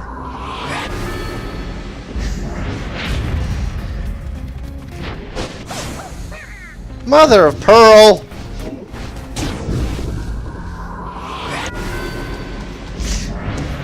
My temptation is always... God bless me.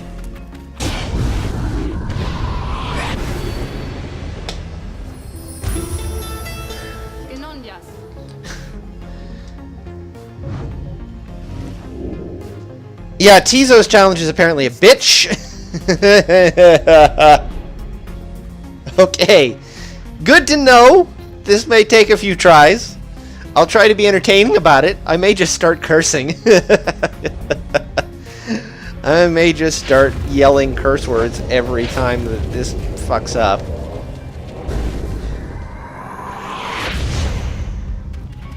Alright.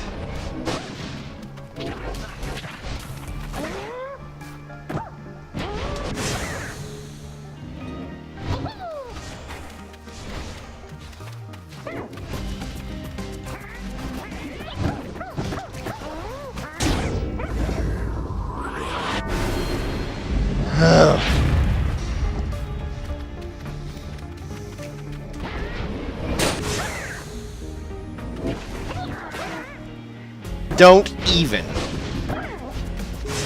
Damn it.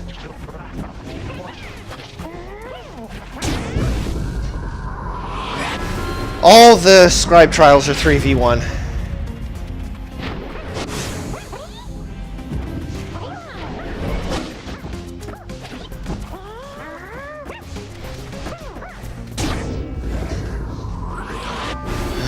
Two more times.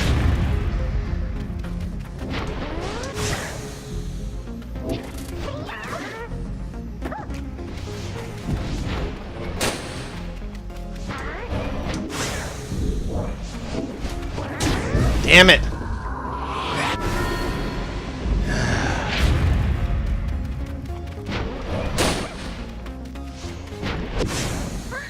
Damn.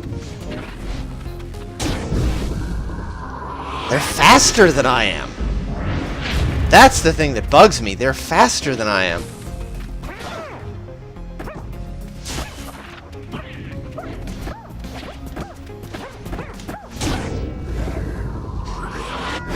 One more. All I need to do is one more.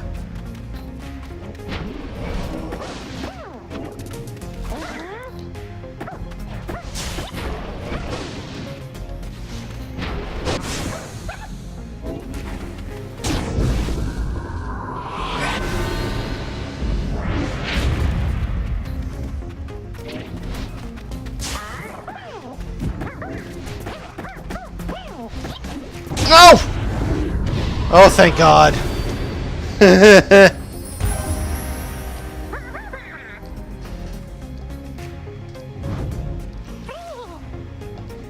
Oh, boy. Excited to have completed Sandra's challenge and waits her approval. A worthwhile effort, Imp. Your performance was sufficient and you passed my test. Your predecessor may well have approved. Else congratulations are in order to you and to your lovely reader. Now, farewell.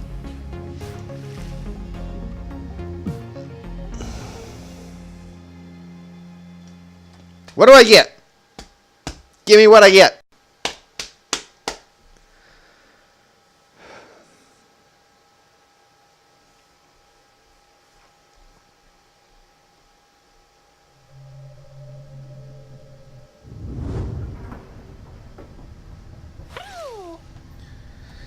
Tizo is happy to be back and wonders what it is that Sandra granted you. Take a closer look at the new artifact in your possession. Receive Haub's Wing. Rank 7 Legendary Talisman. Oh, shit. Well, let's go in here and find it.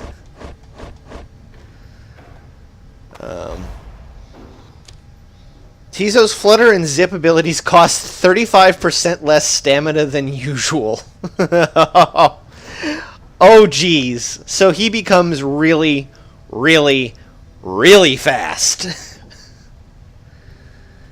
Even the sisters were taken aback, faced with such a sheer ferocity from one with such small stature. Hello! Now, what am I going to upgrade? Not that. You don't have one. You don't need that. Jodariel can become... We'll get to 21% farther and faster cast. Ruki would get to linger his aura for 340% longer than usual. That would get faster by 1. And Haub's Wing, 45% if you upgrade enough, I suspect that goes up to 100. Yeah. Let's do that. Let's see here. Rookie's chewing on something. Tizo's keeping watch from the crow's nest. Bay is playing with imps. Sir Gilman is sampling the soil. Pamith is having a drink. Hedwyn is sitting with Jodariel. Jodariel is sitting with Hedwyn. And the lone minstrel is keeping quiet. Do we have any new music?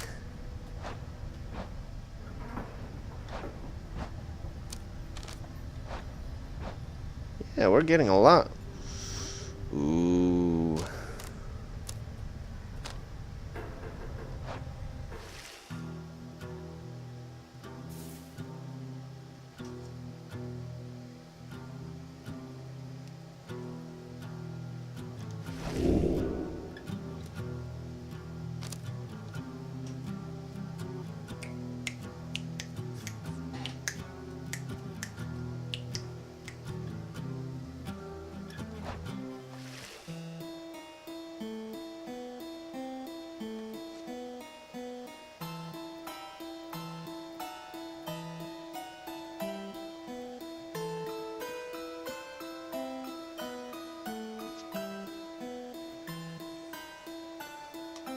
Anyway, I could listen to this music for hours.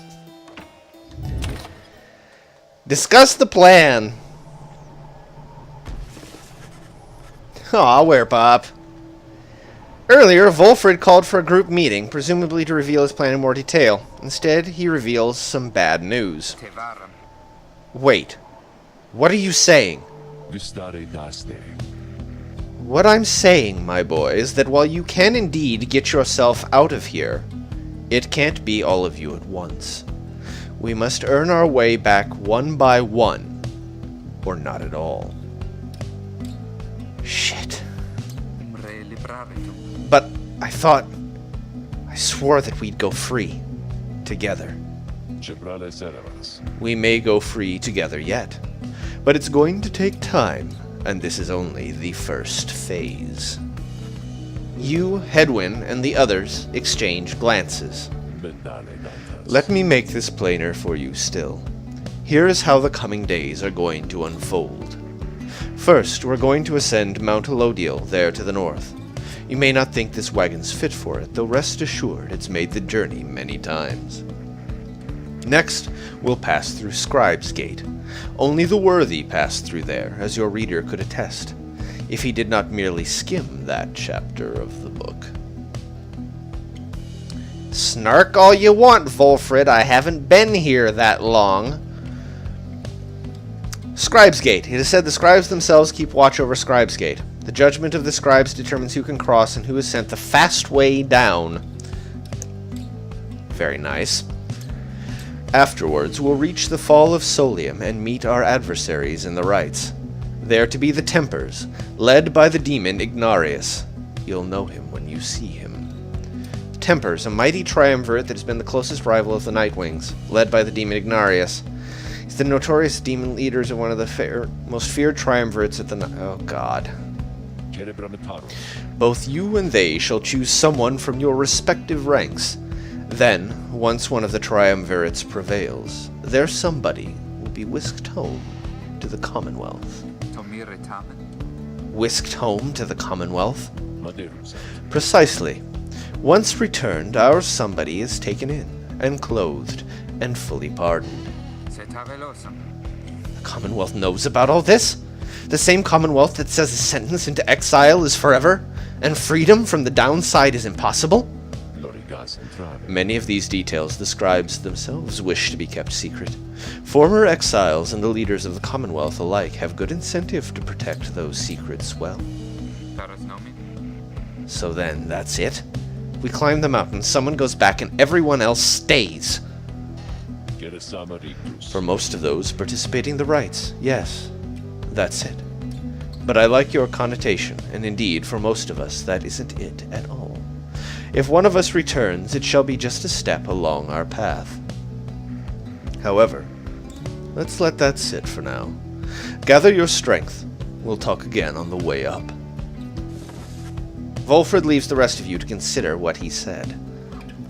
You have time now for your vocations. At dawn, you shall begin your ascent of Mount Elodial. What are you thinking about this, Segfault?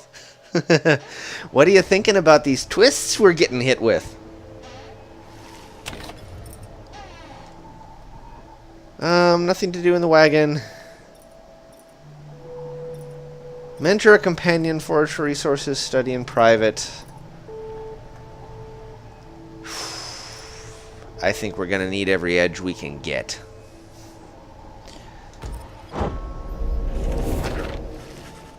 You locate a secluded area nearby where you should be able to study the Book of Rites. To greater understanding comes the reader's influence. Yeah, we're gonna go with hope. Given the amount to which I get myself banished. Its teachings and its wisdom. You concentrate on the substance of the words and the teachings of the Book of Rites, such as you understand them thus far. Inspiration comes to you in a flash, whether from the book or from within, you cannot tell.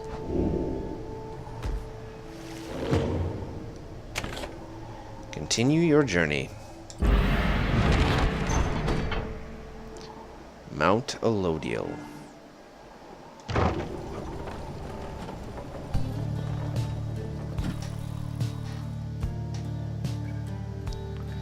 Holy shit, this is pretty. Motherfuck.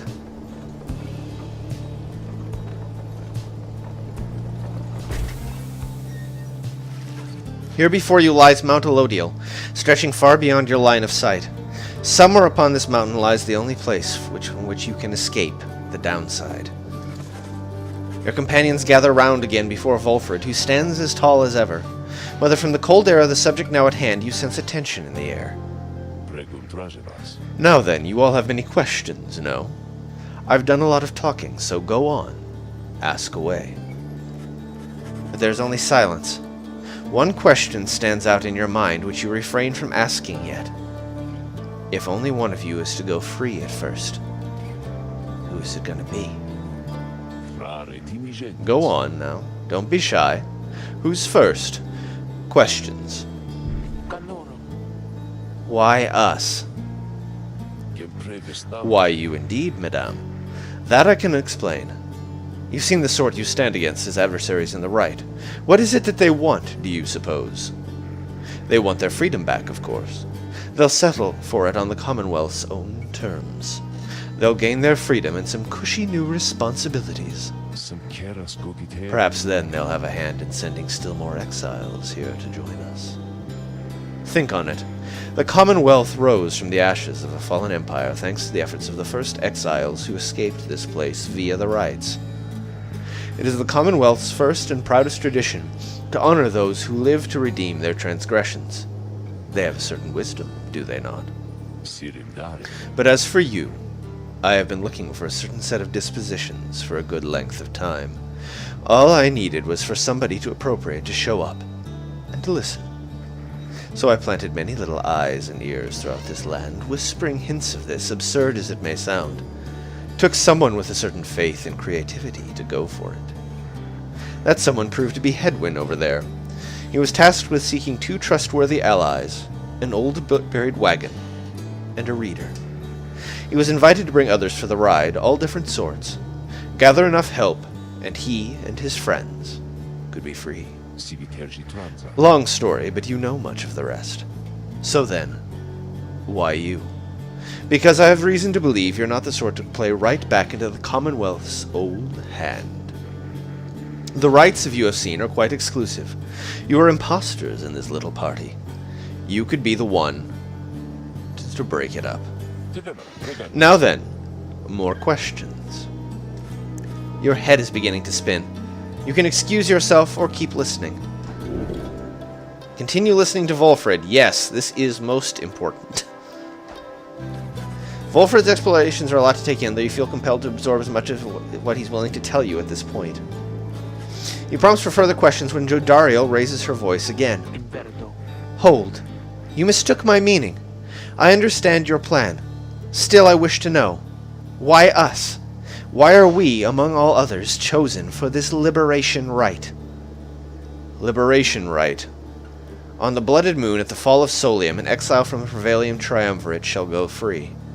The anointed champion shall then plunge into the Shimmer Pool and return in glory. The Book of Rites. Étranger. Ah, I see. Well, that is but simple, really, madam. You are chosen. You are qualified, I should say, because, as the expression goes, 'tis what the scribes ordain. Though in this case, the expression is quite literally true. When the 8 created the rites, each one of them anointed certain other exiles to participate on their behalf, exiles who showed some promise of redemption. The triumvirates they have formed have stood the test of time, replenishing their numbers as their individuals moved on or passed on. You've met them as they are today, the accusers, the withdrawn, and so on. The 8 scribes also formed a special group, against which all the others would be judged. That group they called the Nightwings. You bear their books, wear their masks and raiments. You need but show up to the rites, you see. The others erstwhile jockey for position for a chance to take you on. Yeah, well, what if we don't? What if we don't show up? Then you would deny yourselves a chance at freedom. And deny it, also, to your adversaries. Victory means nothing in a common right, then. Participation is all that matters. Not so, madam. Only the enlightened may regain their freedom. While failure can be an excellent teacher, the scribes do favor the victor. So, you see, those who do not conduct the rites, or do not prevail in them sufficiently, they may find themselves barred from the liberation rites, but these are technicalities. What's that reaction for, Segfault? I see you hissing over there. The Nightwings disbanded years ago. Since then, no one has gone free. Yet still the other triumvirates pressed on with fleeting hope that one day you'd be back. It's been a heavy price to pay in all of this. Now, if you'll excuse me, we'll talk again some other time. Some murmur to themselves about all this as Volfred takes his leave. Others reconnoiter pathways leading up the mountain and present you with some options. Emperor's Ascent and Emperor's Fall. Bay believes the 8 scribes will bless whoever goes through here, a gap through the nameless lower summits beneath Mount Elodiel. Emperor's Fall. Pamitha expects some long-lost valuables to be stashed here. I think we need all the edges we can get, don't you? Let's see if Pamitha's right.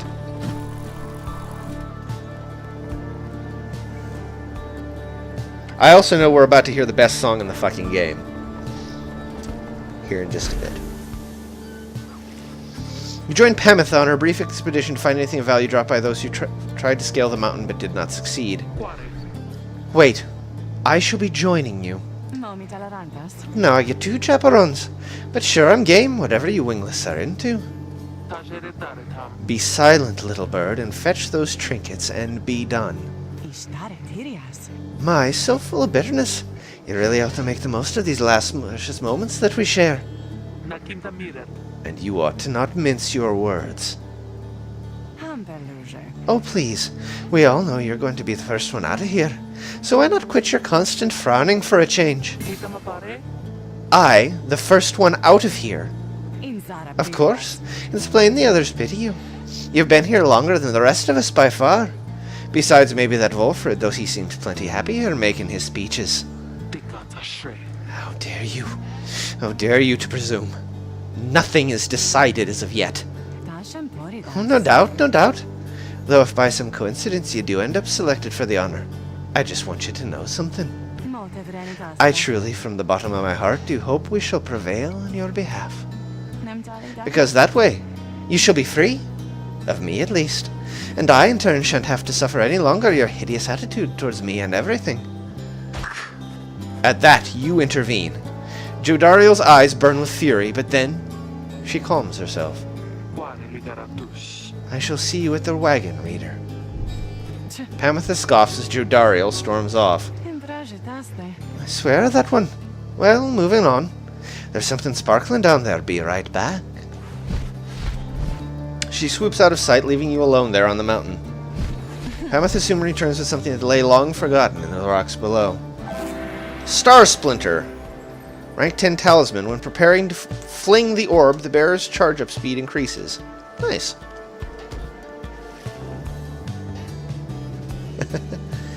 Alright, Temple Cistern. Sir Gilman wishes to look upon the sacred waters here. And Hedwyn expressed a passing whim to see the view from here. Nope, we're gonna go with Hedwyn.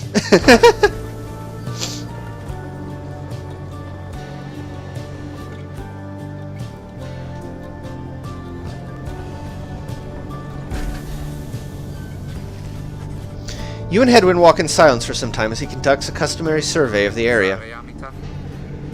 Well, my friend, no sign of howlers, as Jody would say. No sign of anything at all.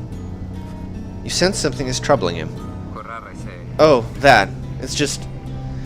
I've been giving lots of thoughts to everything that Volfred's told us. In another couple of days, one of us may be gone all of a sudden. Or... I don't mean to put it that way. One of us could go free. We on our way back one by one, as he said.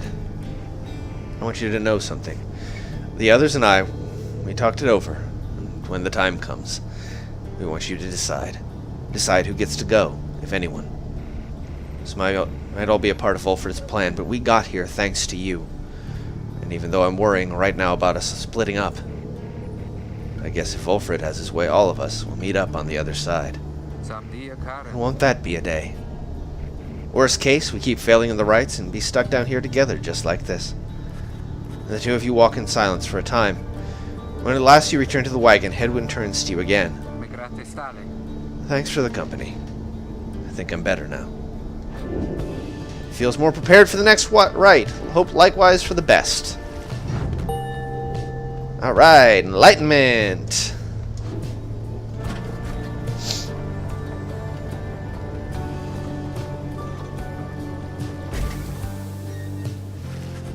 You and your companions gather at Scribe's Gate, where the single narrow trail to the summit narrows even more, and falls under an archway carved of stone. Come along now, everyone, and be prepared to speak your mind when you are called. Frankly, most of you still lack enlightenment, but we may pass together, much how we act is with a single heart and mind during the rites. Well then, lead on, Tariq. Secretaves. Please, follow me. Removing his hat, for the first time, the lone minstrel approaches the gate. You and all the others follow. Oh! When the last of your companions nears the arch, you notice someone standing high above, who then appears before you. She eyes the lone minstrel first. Is that you, Tariq? Salutium, Ceres. It is. Greetings, Celeste. Celeste, the gate guardian.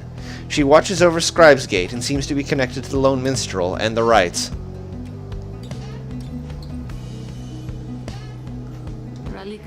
And how was your rest?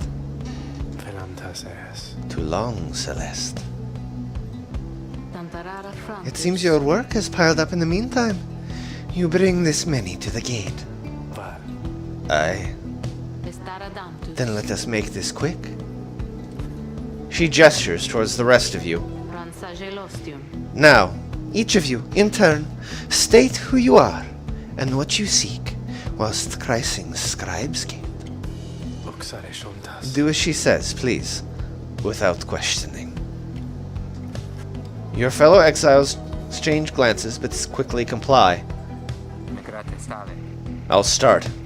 They call me Hedwyn the Deserter. I've come here seeking freedom for myself and my companions. In my case, so I can return to be with the one whom I love. The woman bids him forward. The lone minstrel prompts Ruki to speak up next. I am regarded by the name of Ruki Greentail.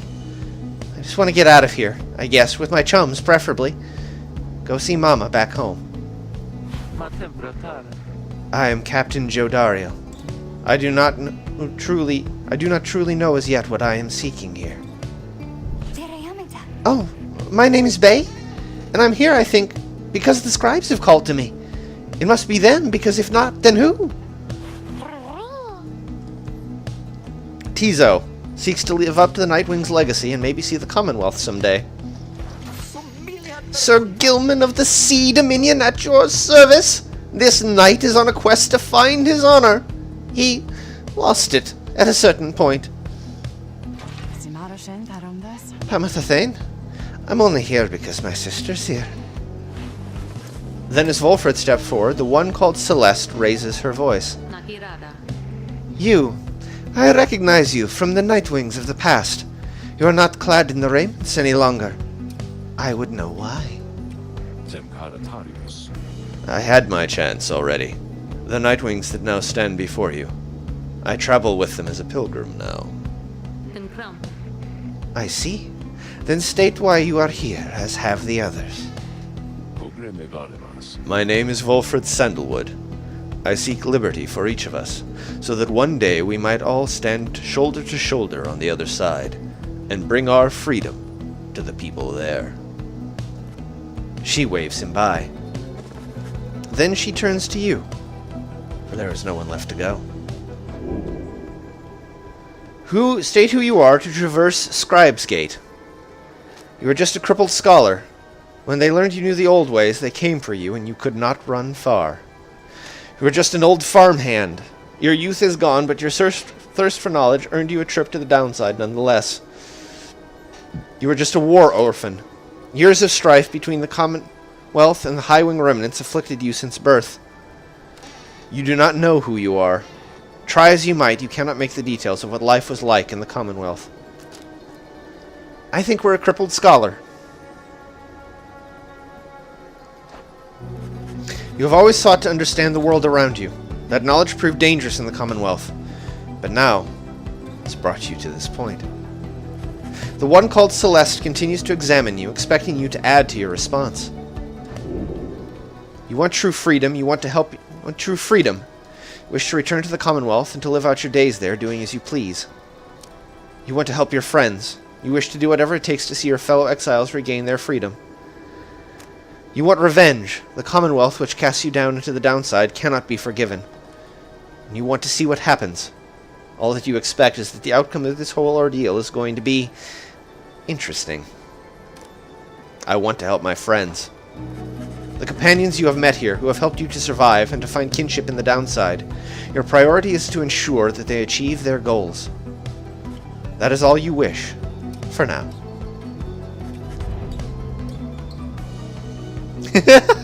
Segfault, I know. The woman regards you for a time, then nods once, and waves all of you by. The 8 scribes bid... You know what? I'm not going to do Spanish for her, because I do that with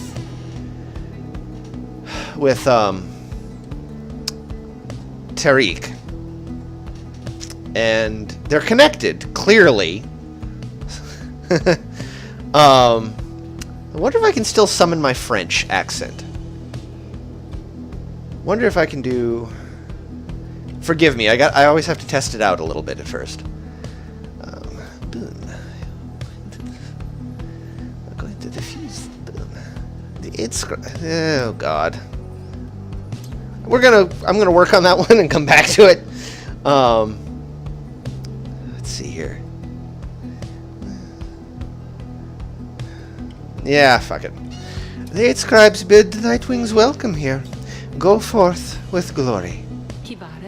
And Tariq. Aye, Celeste. Be on your way as well. The lone minstrel bows his head and puts his hat back. He does not look back at her.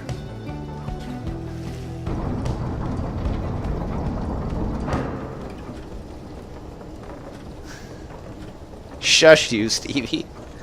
Also, my voice is getting very fried. My throat is starting to hurt, so that makes it harder. From the top of Mount Elodiel, you can see the distant downside before you. You think on the many thousand leagues you crossed to reach this point, as the sky grows dim. Page revealed. The mercy shown.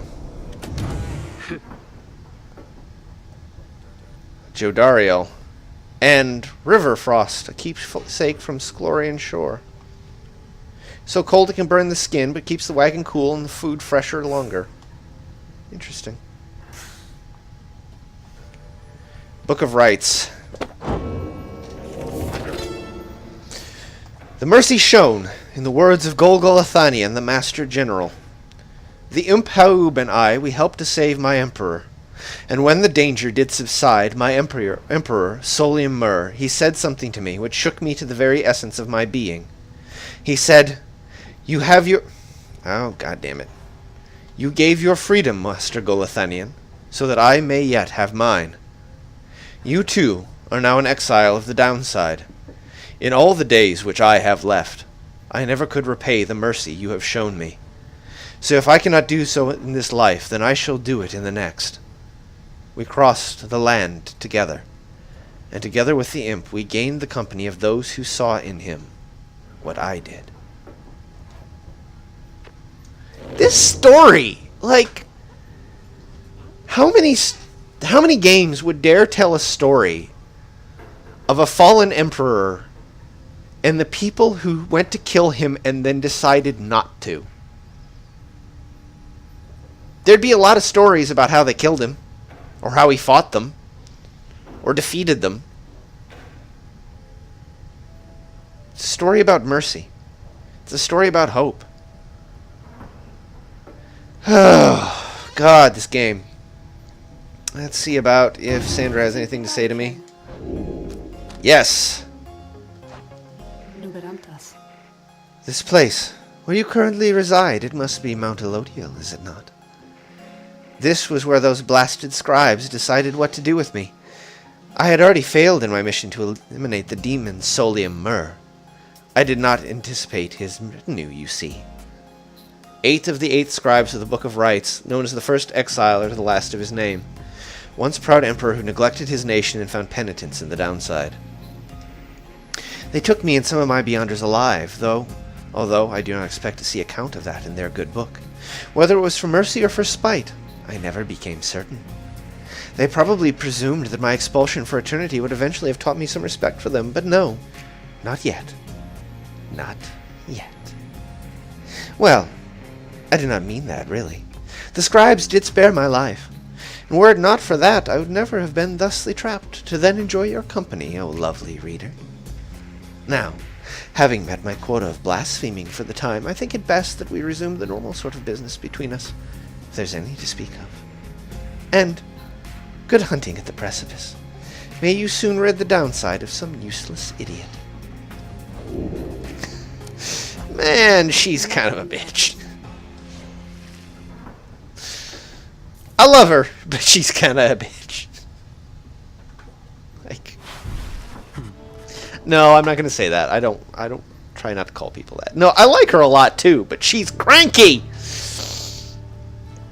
Jodario appears to be prepared for whatever's to come this night. Though it is not yet dark, she's already in her raiments. Hedwyn soon joins her, also looking ready. Any sign of Ruki? None as yet. Complained about chafing at the collar of his mask. Our freedom might be hinging on that collar, then. I am certain that it is. They share a laugh together. The three of you exchange glances, but nothing is said or needs to be said. Soon, if Volfred is to be believed, one of your companions may regain his or her freedom. Hey, what'd I miss? Am I late? Is it starting? Is it starting yet? Easy, Rookie. We got a little time. It isn't starting yet. How fare your struggles with your mask, Greentail? Feeling a lot better, thanks. Just had to smash it repeatedly against a wall for a little bit. Put some of the old nerves to bed there, for good measure. Though, this is really happening, huh? One of us might be getting out of here, like, soon. By dawn, in fact, if all goes well. If all goes well? That's one way to look at it, I guess. What are you getting at, Greentail? Well, it's just... we might be breaking up the band here, people. If one of us gets out. That's been bugging me for a while now. I thought we were all getting out of here at once. He shoots a look at you. Alkiam decent. Some of us, we might not be getting out of here at all. Hedwyn slams his fist against the wall. No, not if I can help it. We made a promise to each other, each of us, the four of us. We're all getting out of here. I care about the others too, I do, but we've been here from the start. I want you to know my promise is to you, and I believe you'll do the same for me. So it's like this. If any one of us gets out, great, but it's just a start. We're going to do whatever it takes there on the other side to make it so the rest of us can get back too. What? You think they're going to build a bridge down here if we ask nice or something? I don't know what it's going to take. I just know we have to try. Jodariel turns to you. Reader, we shall find a way. She nods to reassure you, and to reassure herself. Ruki nods his head in turn, and Hedwyn's gaze never once falters. Well, my friends, I think it's just about time. Let's go. Yeah, too bad he's married to a bird. One by one, they turn towards the door. The fall of Solium awaits, a vital step in your quest for freedom, yet you feel in your heart that it shall only be the first. Steel yourself in turn. I don't want to do this. I want to send one home. Fine, let's visit the little asshole. Hey, psst. Hey guys, just so you're all aware and all, I know how come you're here. How come you made it all the way up here? Oh, I know all right. You're here because I got the lowest prices in the downside, am I right? And some of the new stuff I got in stock, you're gonna get a lot of value there, an awful lot.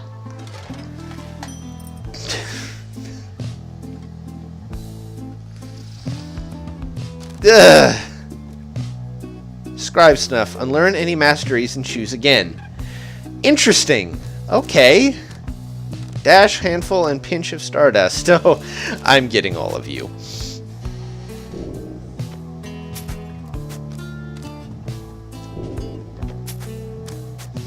Because we are going to need the power. No new anything that we can afford that we really want anyway. That's how you get a repeat customer there, Dad. You give him a deal. Let's gear up. We're taking Hedwyn, and we're taking this. I am using that assurance. Let's see. You're at rank 5.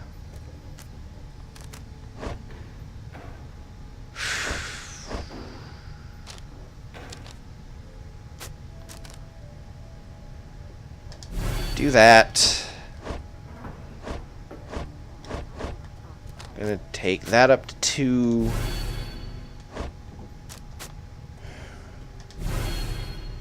All right.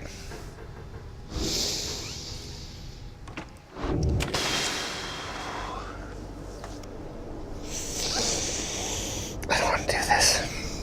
I don't want to do this. I want to send somebody away.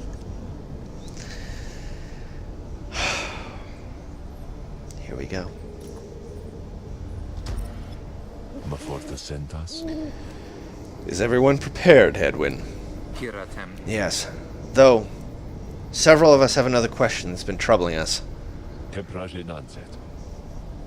You need but ask. You said that one of us is going to return to the Commonwealth if we defeat the Tempers and the Rites this night. What happens if we fail? Hedwyn, my boy, don't you see? The path to freedom and the path to enlightenment are one and the same. Do you intend to stray from the path? No.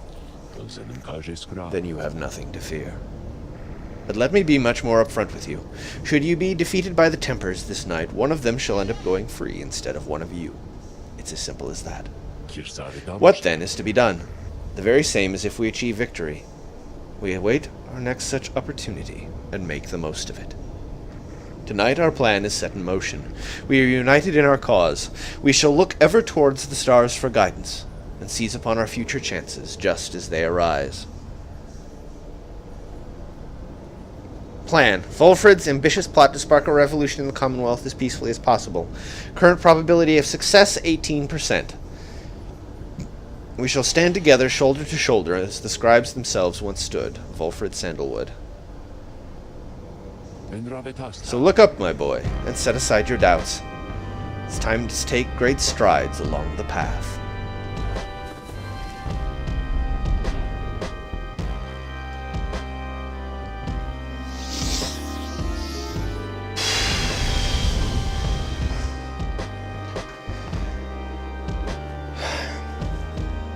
Chocobo power.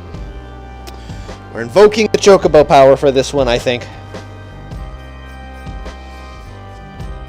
Quah.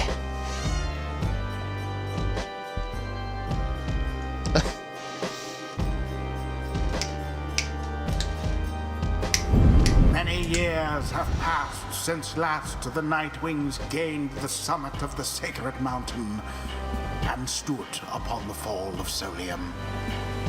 You are to be commended for your guidance, reader, but only if you can prevail in this liberation rite. Here you stand to gain much more than some enlightenment. Your adversaries are none other than the Templars. I trust they need no introduction. Soon, one among you shall regain their freedom. The pyres burn, and each of the triumvirates is present and prepared. I concur. The pyres burn, and each of the triumvirates is present and prepared. Then, anointed one of the Templars, come forth now and declare yourself, and pay any respects you have unto your adversaries, the Nightwings. A massive demon swaggers into view. He reaches for his mask. You know who I am already. But look at what we got here. The damned Nightwings decided to show up. Almost figured they were never gonna see the day again. He takes notice of someone in your ranks. Hey, you! He indicates Jodariel. She scoffs back at him. Lose the mask. Ain't seen one of our own in ages, not these damned rogues. Jodariel's hesitation is almost imperceptible before she moves to remove her mask, just as her adversary asked. Satisfied? Whoa, you must be new. Jodariel soon puts her mask back on. Enough talk. I like you, curly horns. Tell you what, once we put out your lights, you come along with these guys. We're gonna have a spot open. Only shame is I ain't gonna be around to show you a good time. I would rather cut out my tongue. Ow! Ooh, ooh.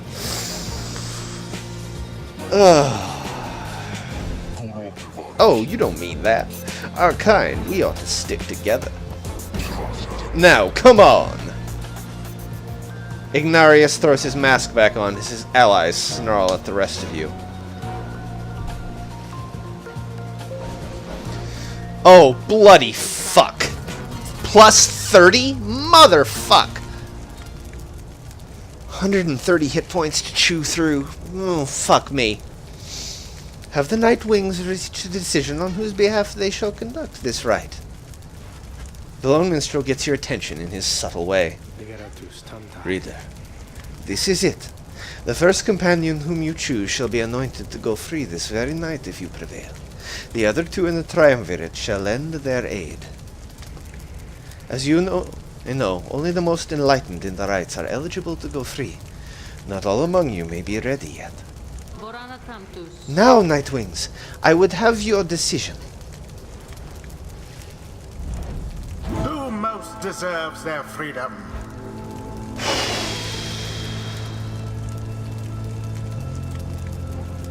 Oh, this motherfucking song is gonna kill me. Jodariel can go free, he can go free, Pamitha, Tizo. Yeah. The people you like are the ones that leave first. And you always have to keep changing. Because your roster dwindles one by one.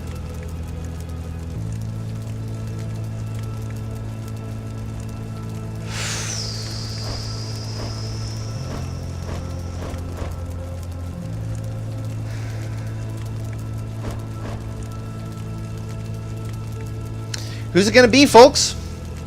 Rookie, who, God will miss his... Tizo's curious. Actually, Tizo does state that he wants to go because he wants to see what the Commonwealth is like. He doesn't know. So he wants to try. I'm not letting Tizo go yet. No way. So it's got to be one of my three. God damn it.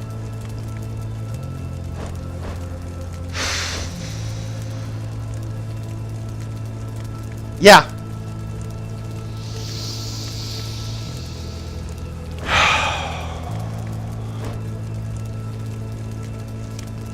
I can't bear to part with these two yet. It's got to be Rookie. I can't bear to part with the other two yet. God. Fuck this game. They make you care, and then you have to send them away.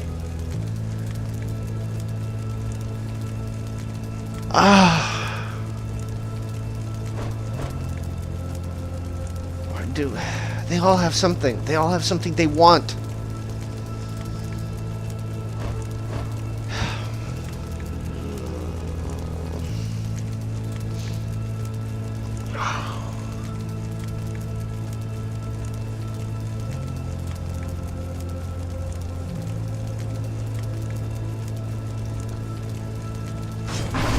Rookie. Excellent choice, chum. Let's get me out of here. Then the Gate Guardian looks upon you and your adversaries. Very well. Then, under the right watch of the 8 scribes, here are the stakes of this eve's liberation rite.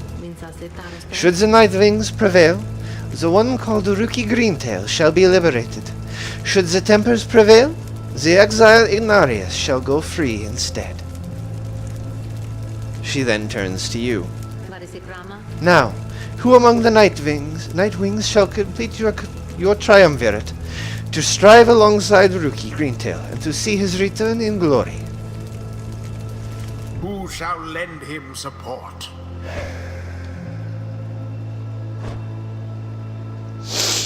I need his buff to the Pyre. Except I can transfer that. Never mind.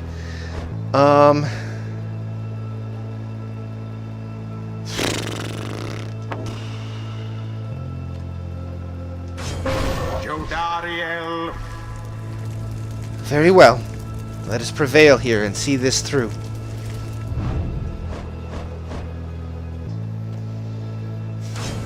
Tizo. Tizo is more than willing to throw all his support behind Rookie this night. Very well. The 8 scribes accept your choices, reader of the Nightwings. She then indicates to the lone minstrel. Now, are you yourself prepared, Tariq? Aye, Celeste. Then, let us all begin. Nightwings! Been waiting an awful long time to get out of this hole. Try and stop me.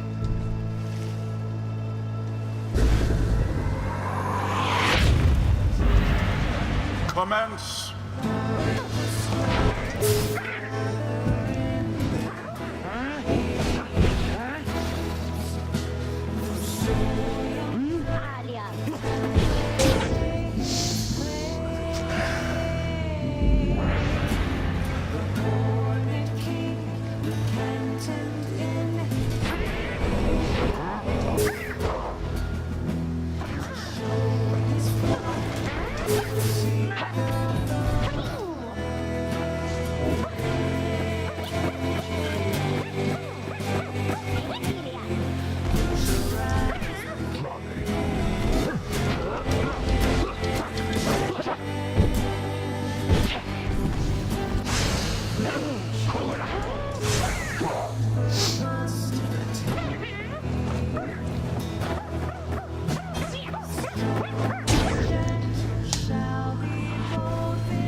rise again.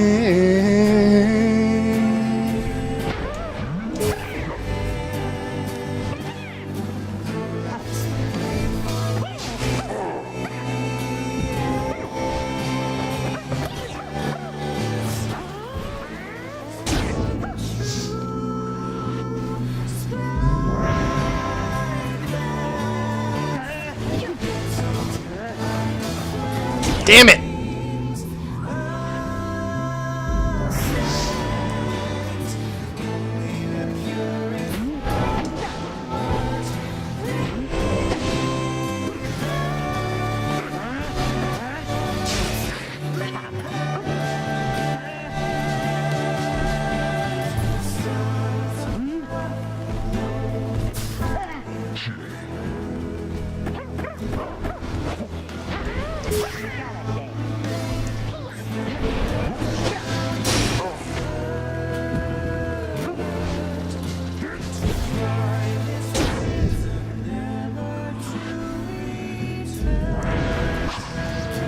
Good-for-nothing Nightwings! Skip out on us for years and years, then show up like all of a sudden you're gonna let somebody out for once. And now we gotta work for it, I guess. Damn it. I used to be the best. At this, at least, but now the pressure's getting to me. Can't believe it's getting to me. Myra, I doubt you'd even recognize me anyway. Oh, holy shit! Don't make me feel sorry for the bastard! Come on, Nightwings. Let's see you keep this up. The demon whom you face was once a man. Long since tainted by the downside, Damn all it. flames grow weak.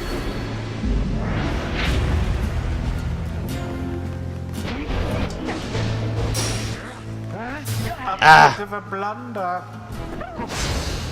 Banished, all of them. Beauteous. One more. If I can get Jody in there.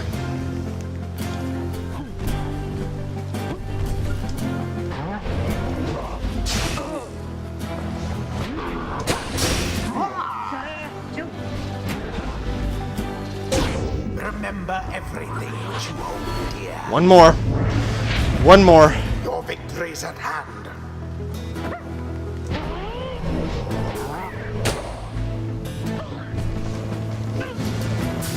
Banished.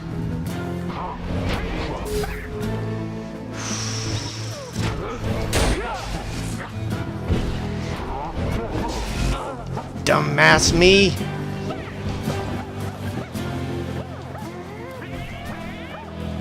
Come on! There it is. At last. The Nightwings proved their worth. As for their adversaries, they did not. Thus ends the liberation rite. And thus the scribes have chosen. The exile appointed by the Nightwings shall be free. Absolved of all misdeeds, return to glory in the Commonwealth. His adversary and all others shall remain to carry out their rightful sentences.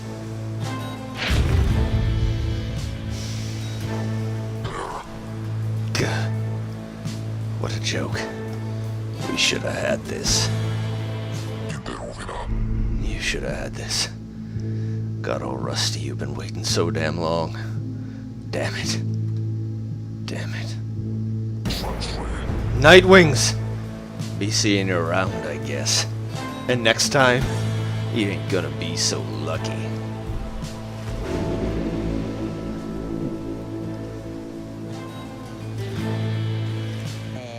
So, what now? I guess I'm just supposed to jump into this waterfall thing back here? And then, that's it. Home free. Home free. Something comes over him then. Now listen to me, chums. Now, any of you go thinking you're gonna miss me, yeah? You're gonna do just fine. Even without old Rookie Greentail there to keep an eye on all the time. Even though the rest of you are just a bunch of slowpokes and all that. Me? I'm gonna be so busy drinking myself silly on Commonwealth stock, I'm sure I'll soon gonna forget each and every one of you. But just in case I don't, be sure and stop by and visit me if you get back there too. Just look for Mama Greentail's shop right in the heart of town. You can't miss it. So yeah, stop by, say hi, you know? Now, I think I gotta go, so excuse me. He drops into the shimmer pool and disappears within, although you can still hear him going on about something. Oh, let me tell you, this is weird in here. Hey, it's starting. Wait. Rookie earned back his freedom. May he return in glory. Godspeed, Rookie Greentail. The 8 scribes are ever merciful. By their grace, the cycle of the rites may soon commence again.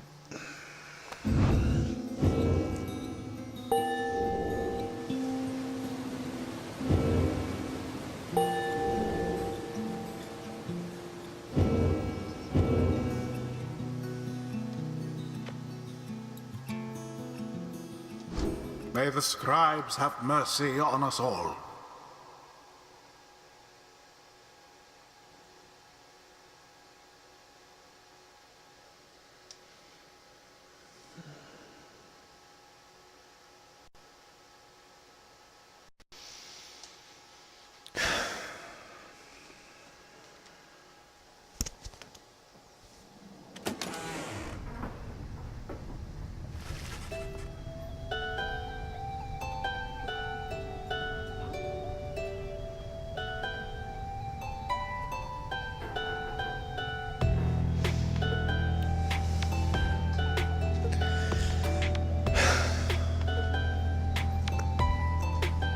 After your victory over the Tempers and the Liberation Rite, you return to your wagon to decide how to proceed from there.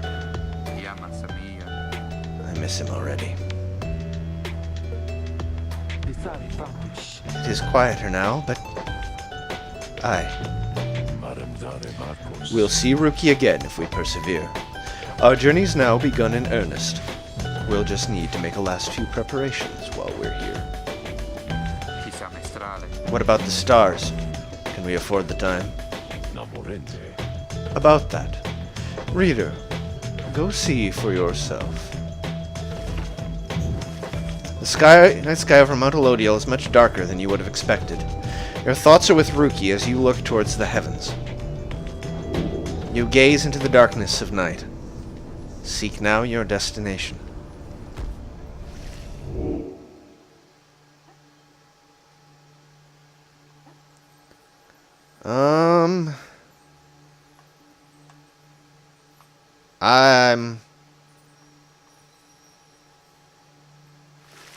You search and search the sky, but in vain. No stars are shining now.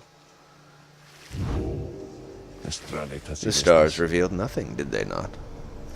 You confirm his suspicions. As the book foretells, this is the chance we need to make ready for what lies ahead. There's a haven south of here we'll travel to at dawn, and when the stars decide to shine for us again, we'll be ready. Mark my words.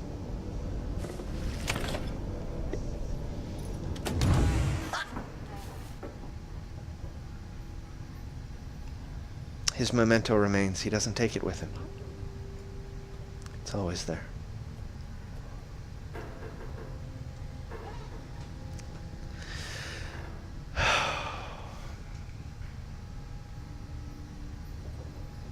Reasonable likeness of Rookie, his mother, and uncle.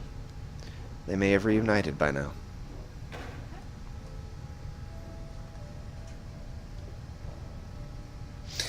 Sir Gilman. Well, actually, let's see if Sandra has anything to say. Nope.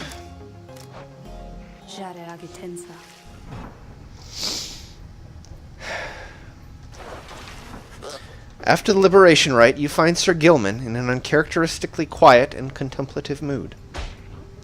He salutes you crisply with his tail. Glory to you, Master Reader, and glory to the noble Rookie Greentail. Long may he prosper in the Commonwealth.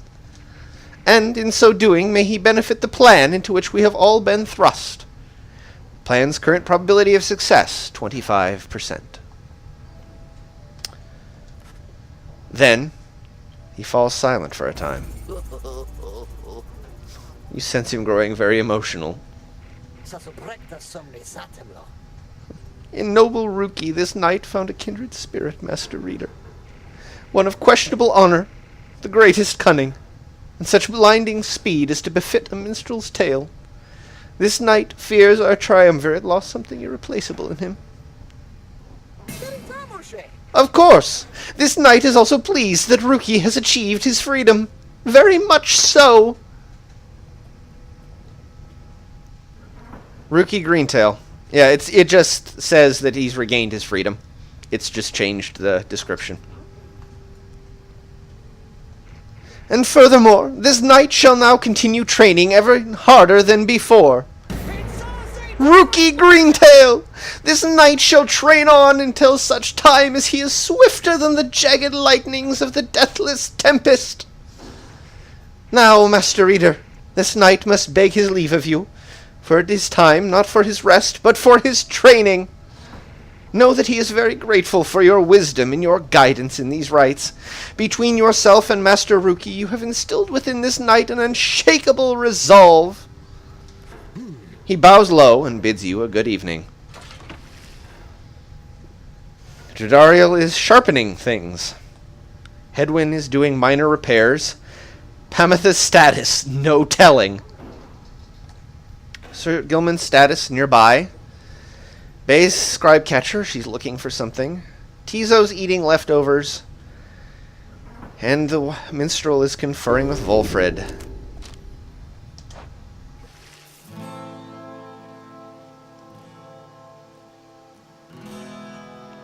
This song.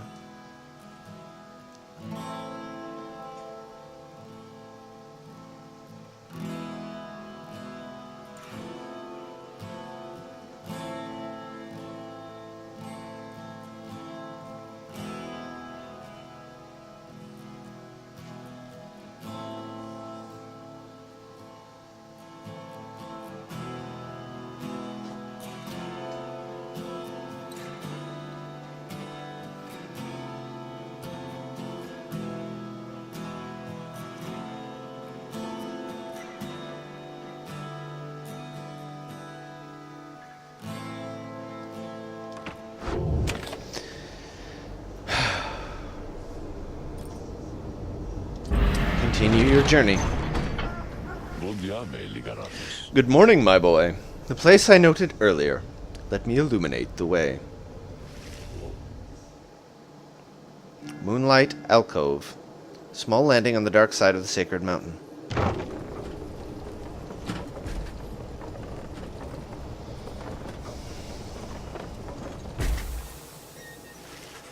Volfred leads all of you into a calm and quiet clearing, tucked away inside one of the mountain's hidden folds. All about, you see a variety of strange items and equipment. Bide your time. Oh, back again, Volfred. Sandra has nothing else.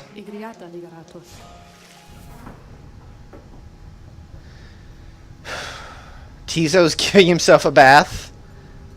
Tariq is composing ballads. Jody is patching up woodwork. Hedwyn's stretching his legs. Pamith is seeking fresh water. Sir Gilman is training ceaselessly. And Bay is befriending critters. Hey, Volfred. You find Volfred, seemingly lost in thought, but then he turns to you. A long-standing exile of the Nightwings who seeks more than his own freedom.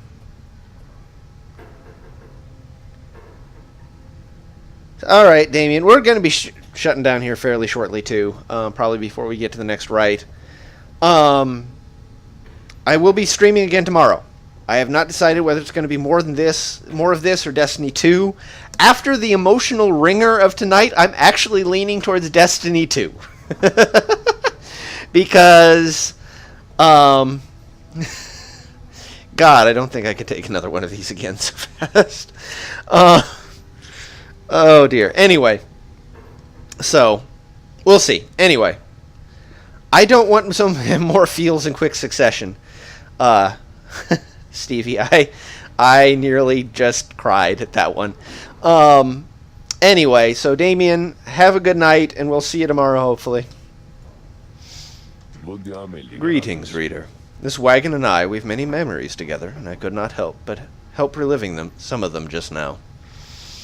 I suppose some aspects of my past may be of relevance to you, given your role. If there is something that you wish to know, you need but ask.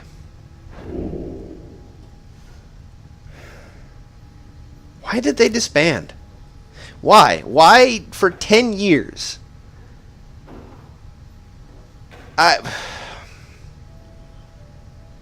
Why? Why did they abandon it? You expressed an interest in knowing more of how the Nightwings came to be here, and Volfred's past connection to the group. I have been connected to the Nightwings almost since the beginning of my days in exile. They found me, in a manner, as I understand, quite like how Hedwyn and the others found you. Back then, it was a smaller group than we have now. I joined an exile called Erisa, and another known as Oralek. Erisa, former exile of the Nightwings who conducted the rites alongside Volfred and Oralek. Oralek, a former exile of the Nightwings who conducted the rites. Oh, okay. Wait, haven't we heard the name Oralek before? I swear that came up in something before. Once in a while, we let little Tizo stand with us as well. He is rather older than he looks. The other triumvirs we stood against, they feared us. Only the Tempers presented any threat to us in any given right. But there was a terrible accident.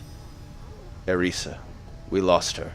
And Oralek, he was my friend. He fell from Mount Elodiel. We lost him as well, on the night when he was to be free. We were reckless, hasty, and I was powerless to stop any of it. I blamed the rites themselves, the circumstances that had put us into danger. The downside has claimed many lives, yet this was too much. I vowed never again to don the mask and raiments. I had the black wagon cleared and buried, so that it could not be used again. If the Nightwings would rise again, it would be under different circumstances, under new leadership, and towards a different purpose. That is all I wish to say of this, my boy. Okay. Why are you here? Jodariel's profile confusion? I'm not sure. What do you mean? You ask Volfred about his past in the Commonwealth and how it is he came to be in the downside. How rather forward of you, my boy. Most of whom I have met during my travels here have been reluctant to approach the subject of one's history before one's exile. Nonetheless, I'm happy to tell you. As a reader, I assume you are familiar with the stamping press. I owned and operated one. Stamping press, an illegal invention allowing written materials to be published in an extraordinary... Wait. Right, okay, yeah, I'll look at that again. In 617 AS, the Commonwealth was under siege from within as anti-theocratic propaganda quickly spread. So, he owned a printing press. Oh, who's the guy who invented it in our world?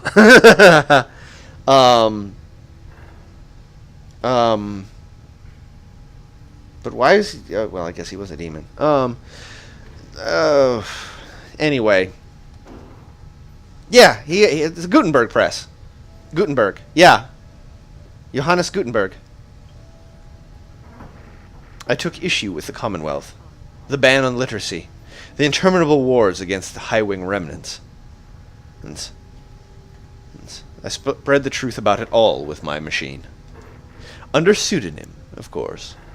Still, I knew I was putting myself at risk, and sure enough, my stamping press was eventually discovered and burned to the ground. I, however, managed to elude capture for a while, but not for long enough. Here, in the downside, I chanced upon the Nightwings, who were searching for a reader. In that respect, my past, I think, is similar to yours. Anyway, that is the long and the short of it. Now then, was there anything else? Ask how he knows the Lone Minstrel. You ask Volfred about his history with the Lone Minstrel, who he seems to know quite well. Tariq was with the Nightwings when they took me on. His manner has always been much as how you've seen. Although, he is somewhat more cheerful now than I recall back then, if you can believe that. I think our plan has sparked a little fire in him. He serves the Rites and the Nightwings. I have tried to ask him of his past before, but he seems rather reluctant to speak of it. Though, it is plain that he's not from around here. This being the downside, I respect his wishes for some privacy. Nonetheless, although I do not know too much of him, I count him as a friend. I lost track of him for some time, though it was he who first informed me that the Nightwings had returned. He and Tizo were instrumental in our meeting. It's been good to see him doing relatively well. Anyway, was there anything else you wish to talk about for now? Nope! You thank Volfred for his time and bid him a good rest of the afternoon. Likewise to you, reader. Be well. And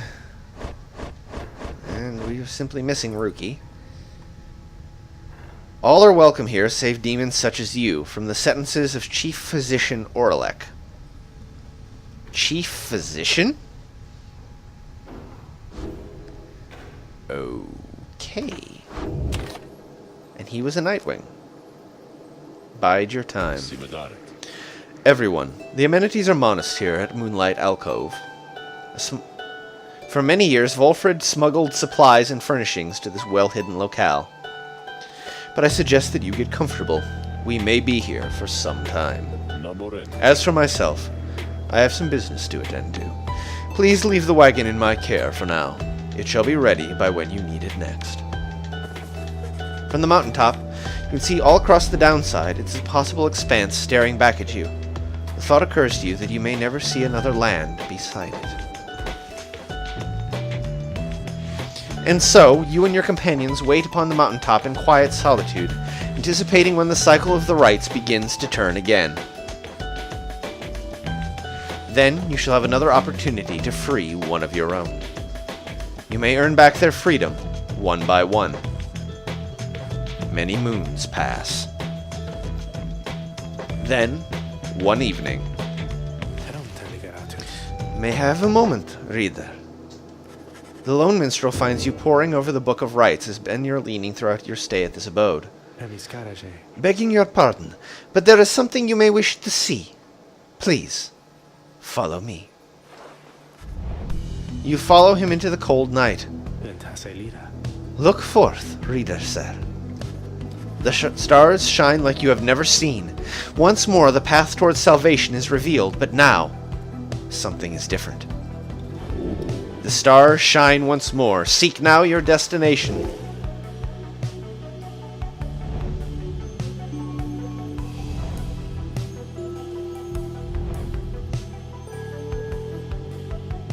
Oh. Each prior time you search the stars, they show to you but a single path. Now, several rites avail themselves to you at once. Henceforth, you may choose from several different rites. Choose your path towards salvation.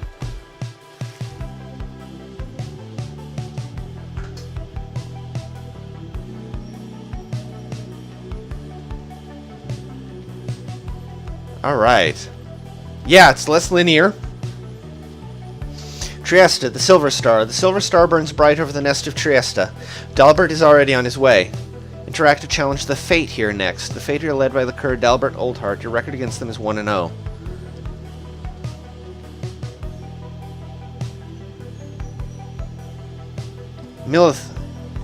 Milithay, the Bog Star. The Bog Star burns bright over the pit of Milithay. Barker's already on his way. Interactive challenge to the Dissidents here next. Dissidents.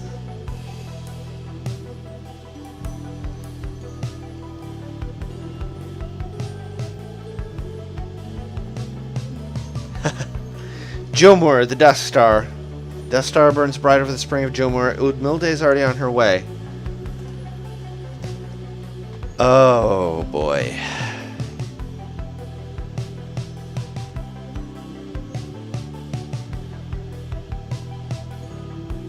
So do I want the old cur and his cute, earnest son? Do I want the Thrash Pack, the Dissidents? Or do I want crazy-ass Titan Worshipper?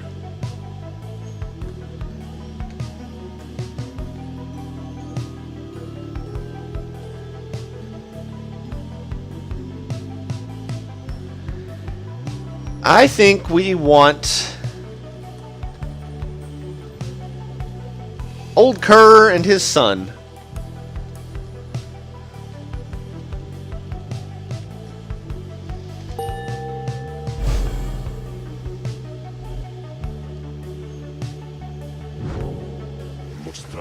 The Starge urges that we go to the nest of Trieste, a long way off. Wolfred, sir, how are we to reach the nest of Trieste in due course of time? You know full well, Tariq. Preparations are complete. You think you see the lone minstrel smile, ever faintly, but cannot be sure. Please ask the others to gather their belongings, rest, and then assemble at the wagon there at dawn. We shall be departing at that time. As you will, sir. The cycle begins anew. As the years advanced, you'll find there ought to be fewer rites this time, until once more we are to traverse to Scribe's Gate. Exactly how many it is difficult to say, but our next chance at liberty ought to present itself much sooner than before. So let's be ready for it. Now then, see you in the morning, reader. Your companions have not traveled far from the Moonlight Alcove. Word of the news soon spreads throughout the group. Continue your journey. Next morning, Wolfred calls everyone together before the black wagon. This old wagon is more than it appears. With Bertrude's aid, it escorted you across the sea to me. Now it shall escort us anywhere the stars require. Come and see. He beckons you to join him in the wagon. Holy shit, what did he do to my wagon? Something has changed about the wagon's interior. What looked before to be old cracks and signs of age now expose various intricate components once hidden from view. You are the Nightwings. You should travel in their customary way.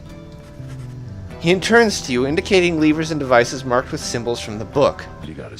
Now, reader, whenever you're ready, you may take us up. I'll show you how. We can fly? And everyone else, hang on to something. We can fly?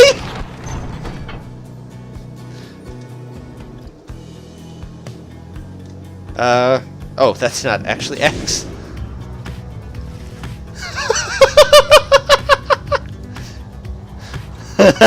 Having soared into the sky, the black wagon remains aloft somehow.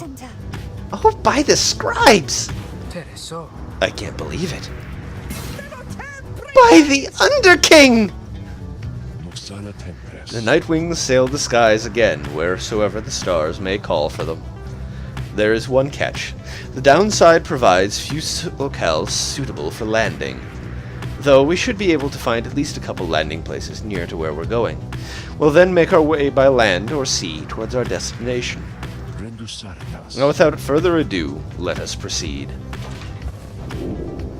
The black wagon can fly! Seek landing near the nest of Trieste. Sail now the skies.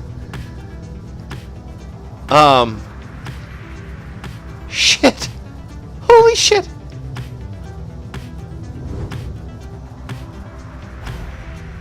Hold RT to boost.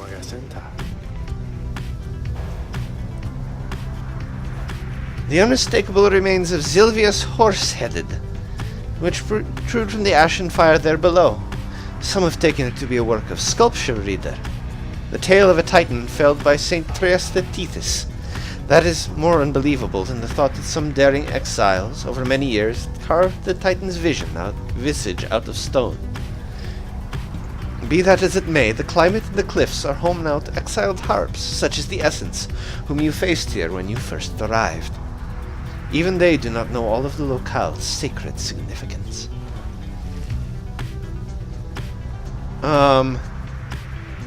Yeah, okay. Let's see.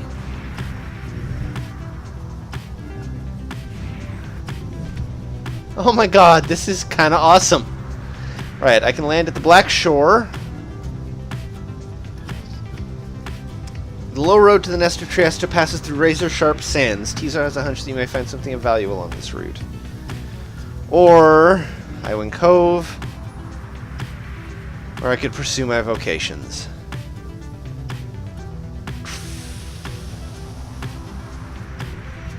Making my choose between my favorites. God damn it.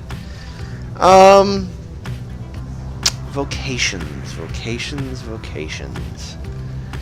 Oh, I could get that extra boost of hope. But we're running a little low on cash. And it's Tizo. Page revealed Black Basin.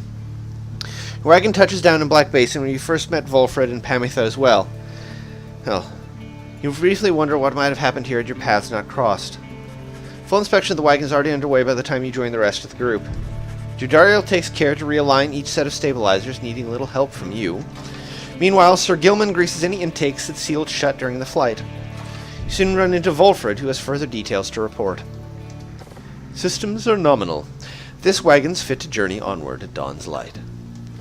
The group disperses then, some taking time for rest, while others tend to personal pursuits. You should have enough time to do the same. Beyonder Crystal seeks Headwind. Greasestone. Exhibits a flagrant disregard for natural law, thus providing light entertainment, a keepsake from Mount Elodiel. There's that.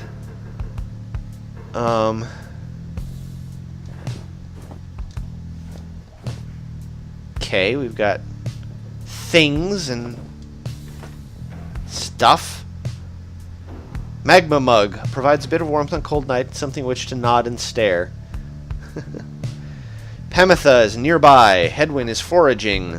Jody is off on her own.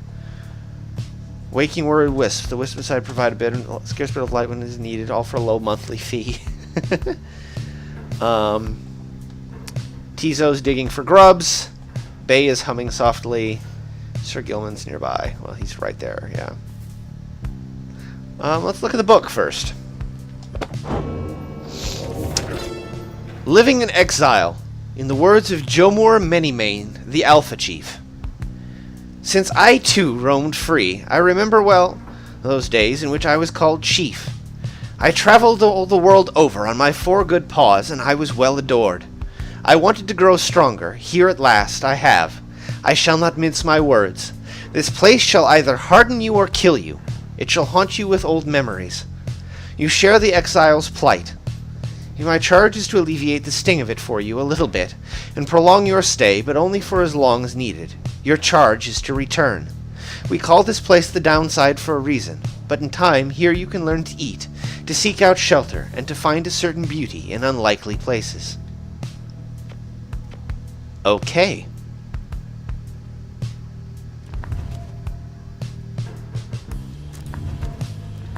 So this is Golgolathanians.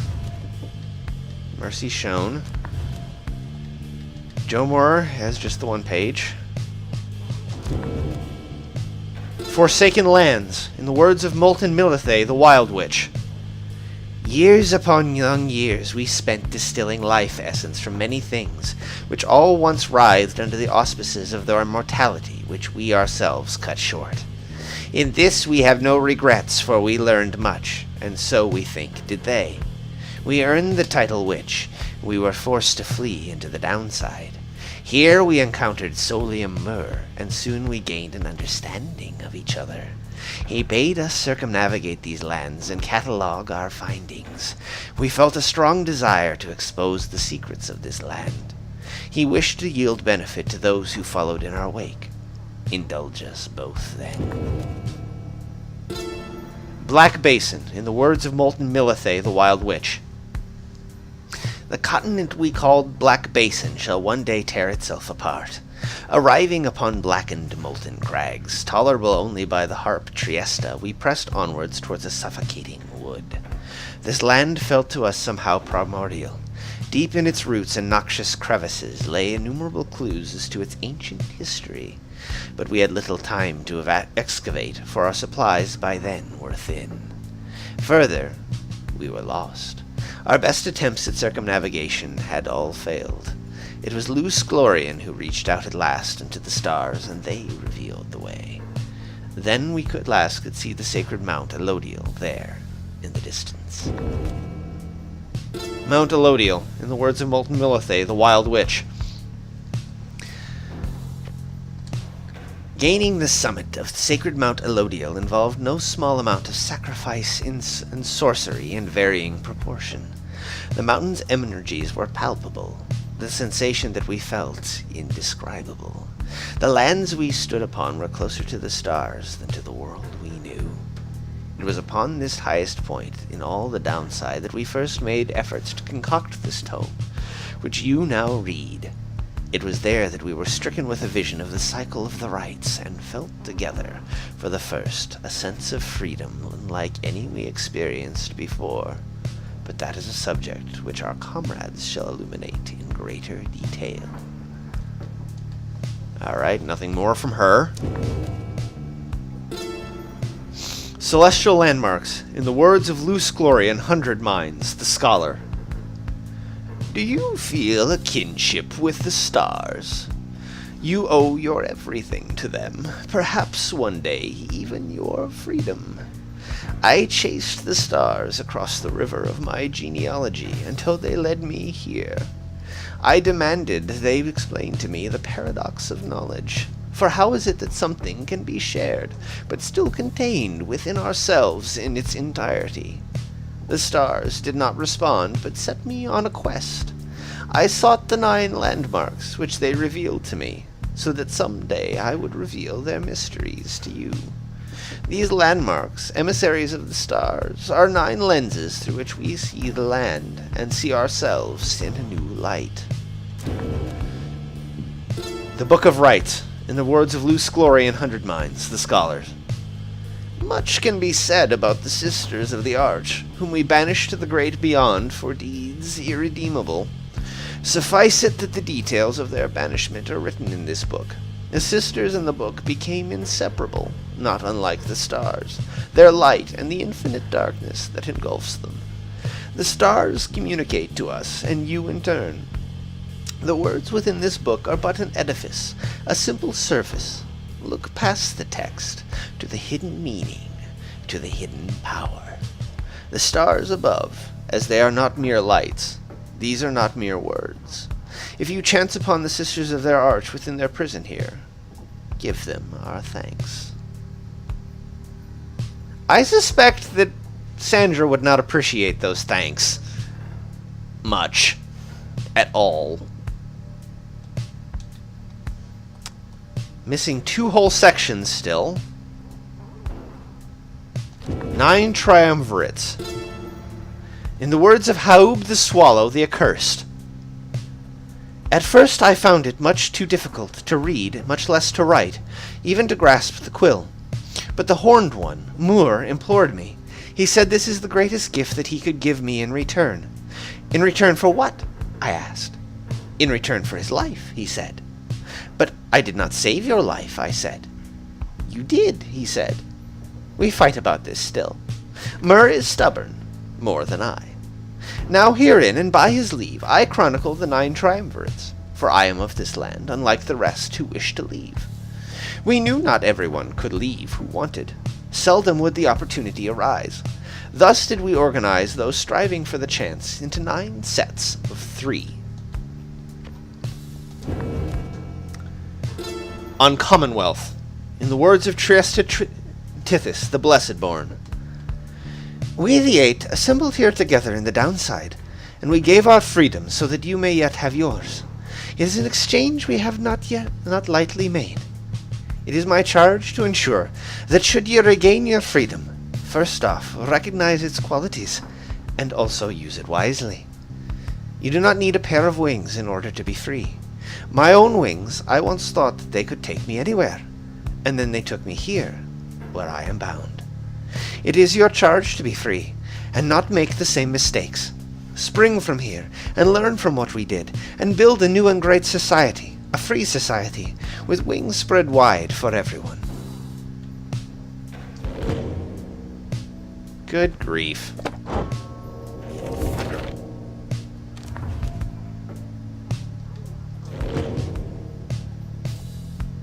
Sir Gilman's here again. Sir Gilman is shivering there after the Black Wagon's maiden voyage through the skies. Master Reader, this knight is very, very slightly out of sorts, is all. He merely appears terrified, but he assures you that his seeming cowardice is but an optical illusion in this case. Pamitha overhears and joins you. Flying's not for everyone, Sir Knight. This knight heartily concurs, though how anyone at all can stand it he has yet to understand. Well, let's see. What's it like to swim the waters of the Sea Dominion? Ah, those glorious murky waters, engulfed in hideous warfare to be sure, but otherwise a joy to cut across, to feel the coolness of the waves beneath one's gill slits and the like. Though this knight is now accustomed to his life above the surface. Flying's just the same, Sir Knight. It resists those of us not born to it. I, in turn, have wondered what your seas are like, but the thought of swimming fills me with disgust. Though I haven't had to swim, and you now have to fly. That's very brave of you, and you handled it better than some harp fledglings I've met in my day. You'll get used to it. She departs, but you sense Sir Gilman is feeling better after the exchange. He gained +1 hope for the next rite. Yay. You bring me brief reprieve from solitude. What seek you in exchange? I'm going to talk to her. Ah, my best friend in all the world, come to visit me again. Does it make you uncomfortable, perhaps, that I should call you thus? Perhaps you think that you do not yet know me very well, but I know you just fine. You reveal to me a great deal to me when you come to visit me like this. You are not the only one who can sense things in others, you know. She laughs to herself. One learns to read a bit when forced to suddenly appear within a book for 837 years or so. Especially if one is wont to pry a little, you understand. For it gets rather boring here. I know all about you. A crippled scholar who vowed to help his friends be free again, only to end up spending all his time talking to an apparition stuck in a stone. Oh, I know about your loves or lack thereof. About your favorite pastimes. Certain habits you may be somewhat loath to admit. Fear not, of course. I use this special knowledge only as a means to entertain myself, I think. And if you don't like it, why, just keep your distance like so many of your predecessors. As for the other Beyonders, they are as wraiths to me, as I must seem to all those idiots with whom you consort. I cannot confide as easily in my own kind as I am able to confide in you. But I suppose that I have said too much. Thank you as ever for the visit. You've given me a lot to think about. More than you know. She laughs again, softly. Alright, it's after 10. We're gonna call it here, I think. We will do Hedwyn's Scribe Trial next time, whether that be Monday or Thursday, I'm still not sure, but oh my god, I'm tired of feels and my throat hurts. Like, oh my god, my throat. Oh my god. Volfrid is also rough because I have to run my voice down into the bass ranges, and that hurts after a while. I should watch one of these some days, watch a VOD to determine whether or not. See how scratchy my voice gets by the end of it. Oh, man. But yeah, oh. Yeah, no, it feels gravelly, and it feels rough. But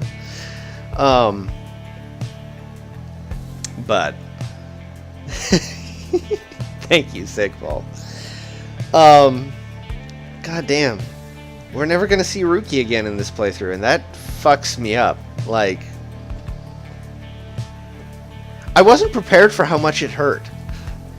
Like, I admit, I've spoiled myself some. I kind of actually technically knew that was coming.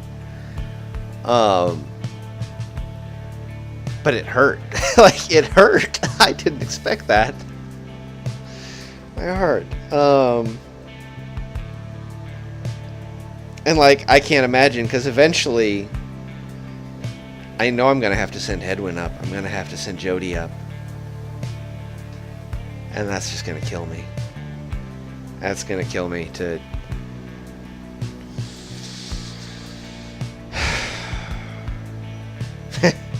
God damn. This game, like, this is probably one of the best games I've ever played at this point. Like, I think this is one of the best games I have ever played in my life. And I'm really happy. I'm so glad I get to share it with you all. I'm so glad I get to kind of do this ride with you. And so tomorrow we may take it easy. Tomorrow's going to be another bad day at work. They're all bad days at work these days, but it might be another bad day.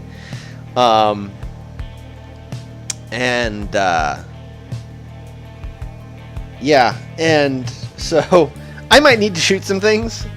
We might get to hear my crazy-ass friends. A chubby Asian kid who was on here earlier is one of my Destiny friends. That boy drives me up the wall. He's a good kid, but he's 19, and he drives me up the wall.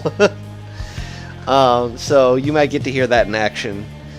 We'll see. We'll at least maybe explore a little bit. I don't know. So until then, thank you for joining us. Thank you for joining me and Chocobo. And till tomorrow, we'll be back at 7 p.m. Central Standard Time. I shall put an announcement out on the Facebook page. As always, please like the Facebook posts, share the Facebook posts, retweet the tweets. It helps. I'm still trying to grow this damn thing. One person at a time. So we'll see how that goes. And yeah. Have a good night, folks. Pocoyo says, Queh! And we will see you next time in the downside. I have been your host, Draco Fire 87. Have a good night. Oh crap, I can't quit yet because I've got to quit out. Okay. Oh, wait, before I finish, before we go, if you haven't all left yet, what I shall do is we shall finish with a song. How about we finish with a song? Swap over here. We shall swap over to this.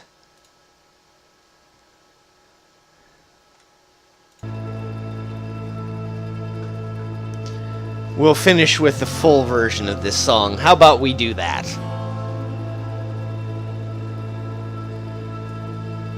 We can do that. And I might even try to sing it, despite the fact that that's going to be a terrible thing.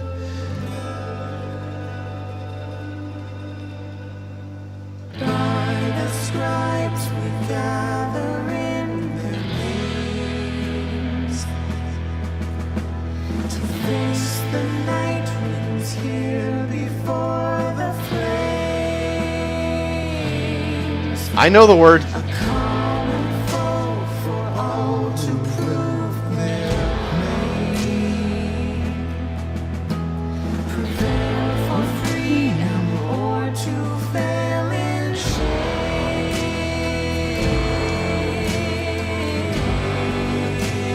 That bass just kills me. Like, you have no idea.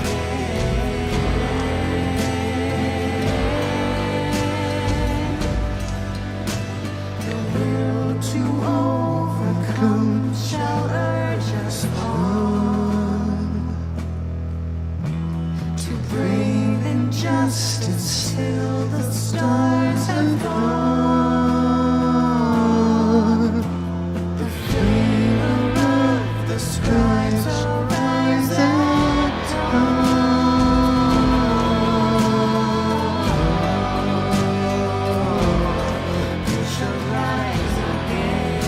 The harmony just kills me.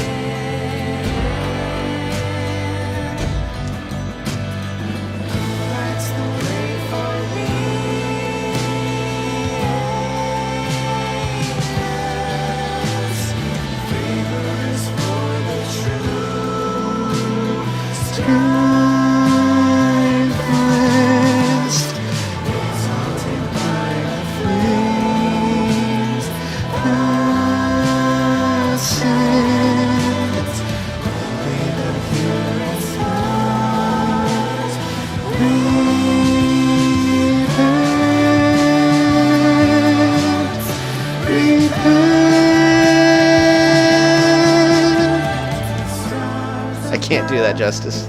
Not with my throat shredded, but...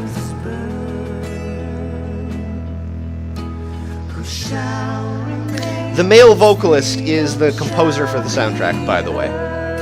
So you know.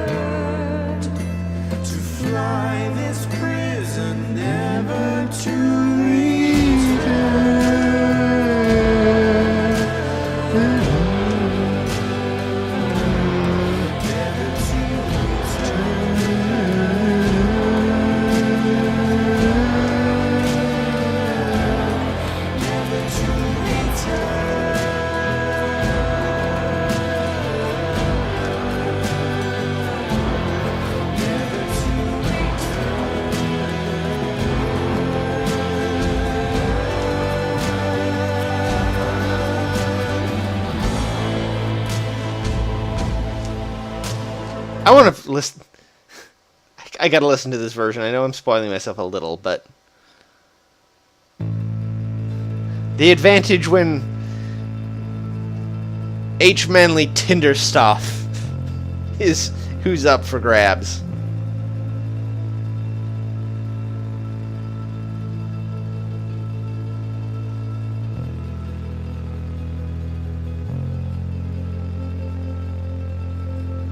Bass line just kills me. Just rips my ears.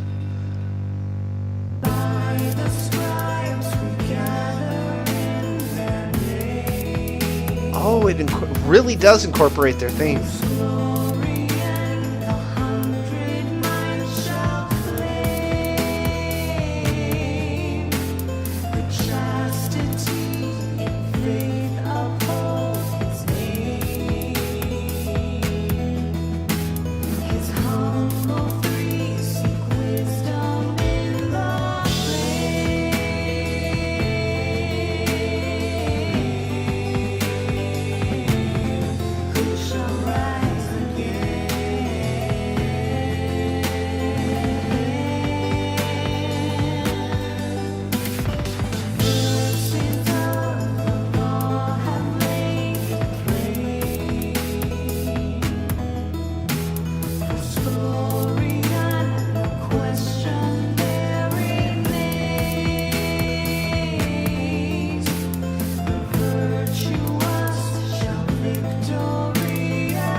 God, these voices just...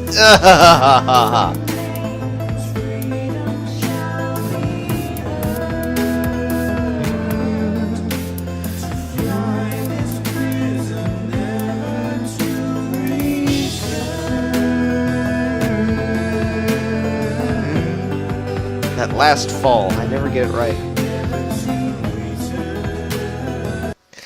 Anyway, we'll not waste too much time with this. Anyway, thank you all for joining. Hope you had a good time. I, again, have been DracoFire87. Pocoyo says que. And we hope you have a good night.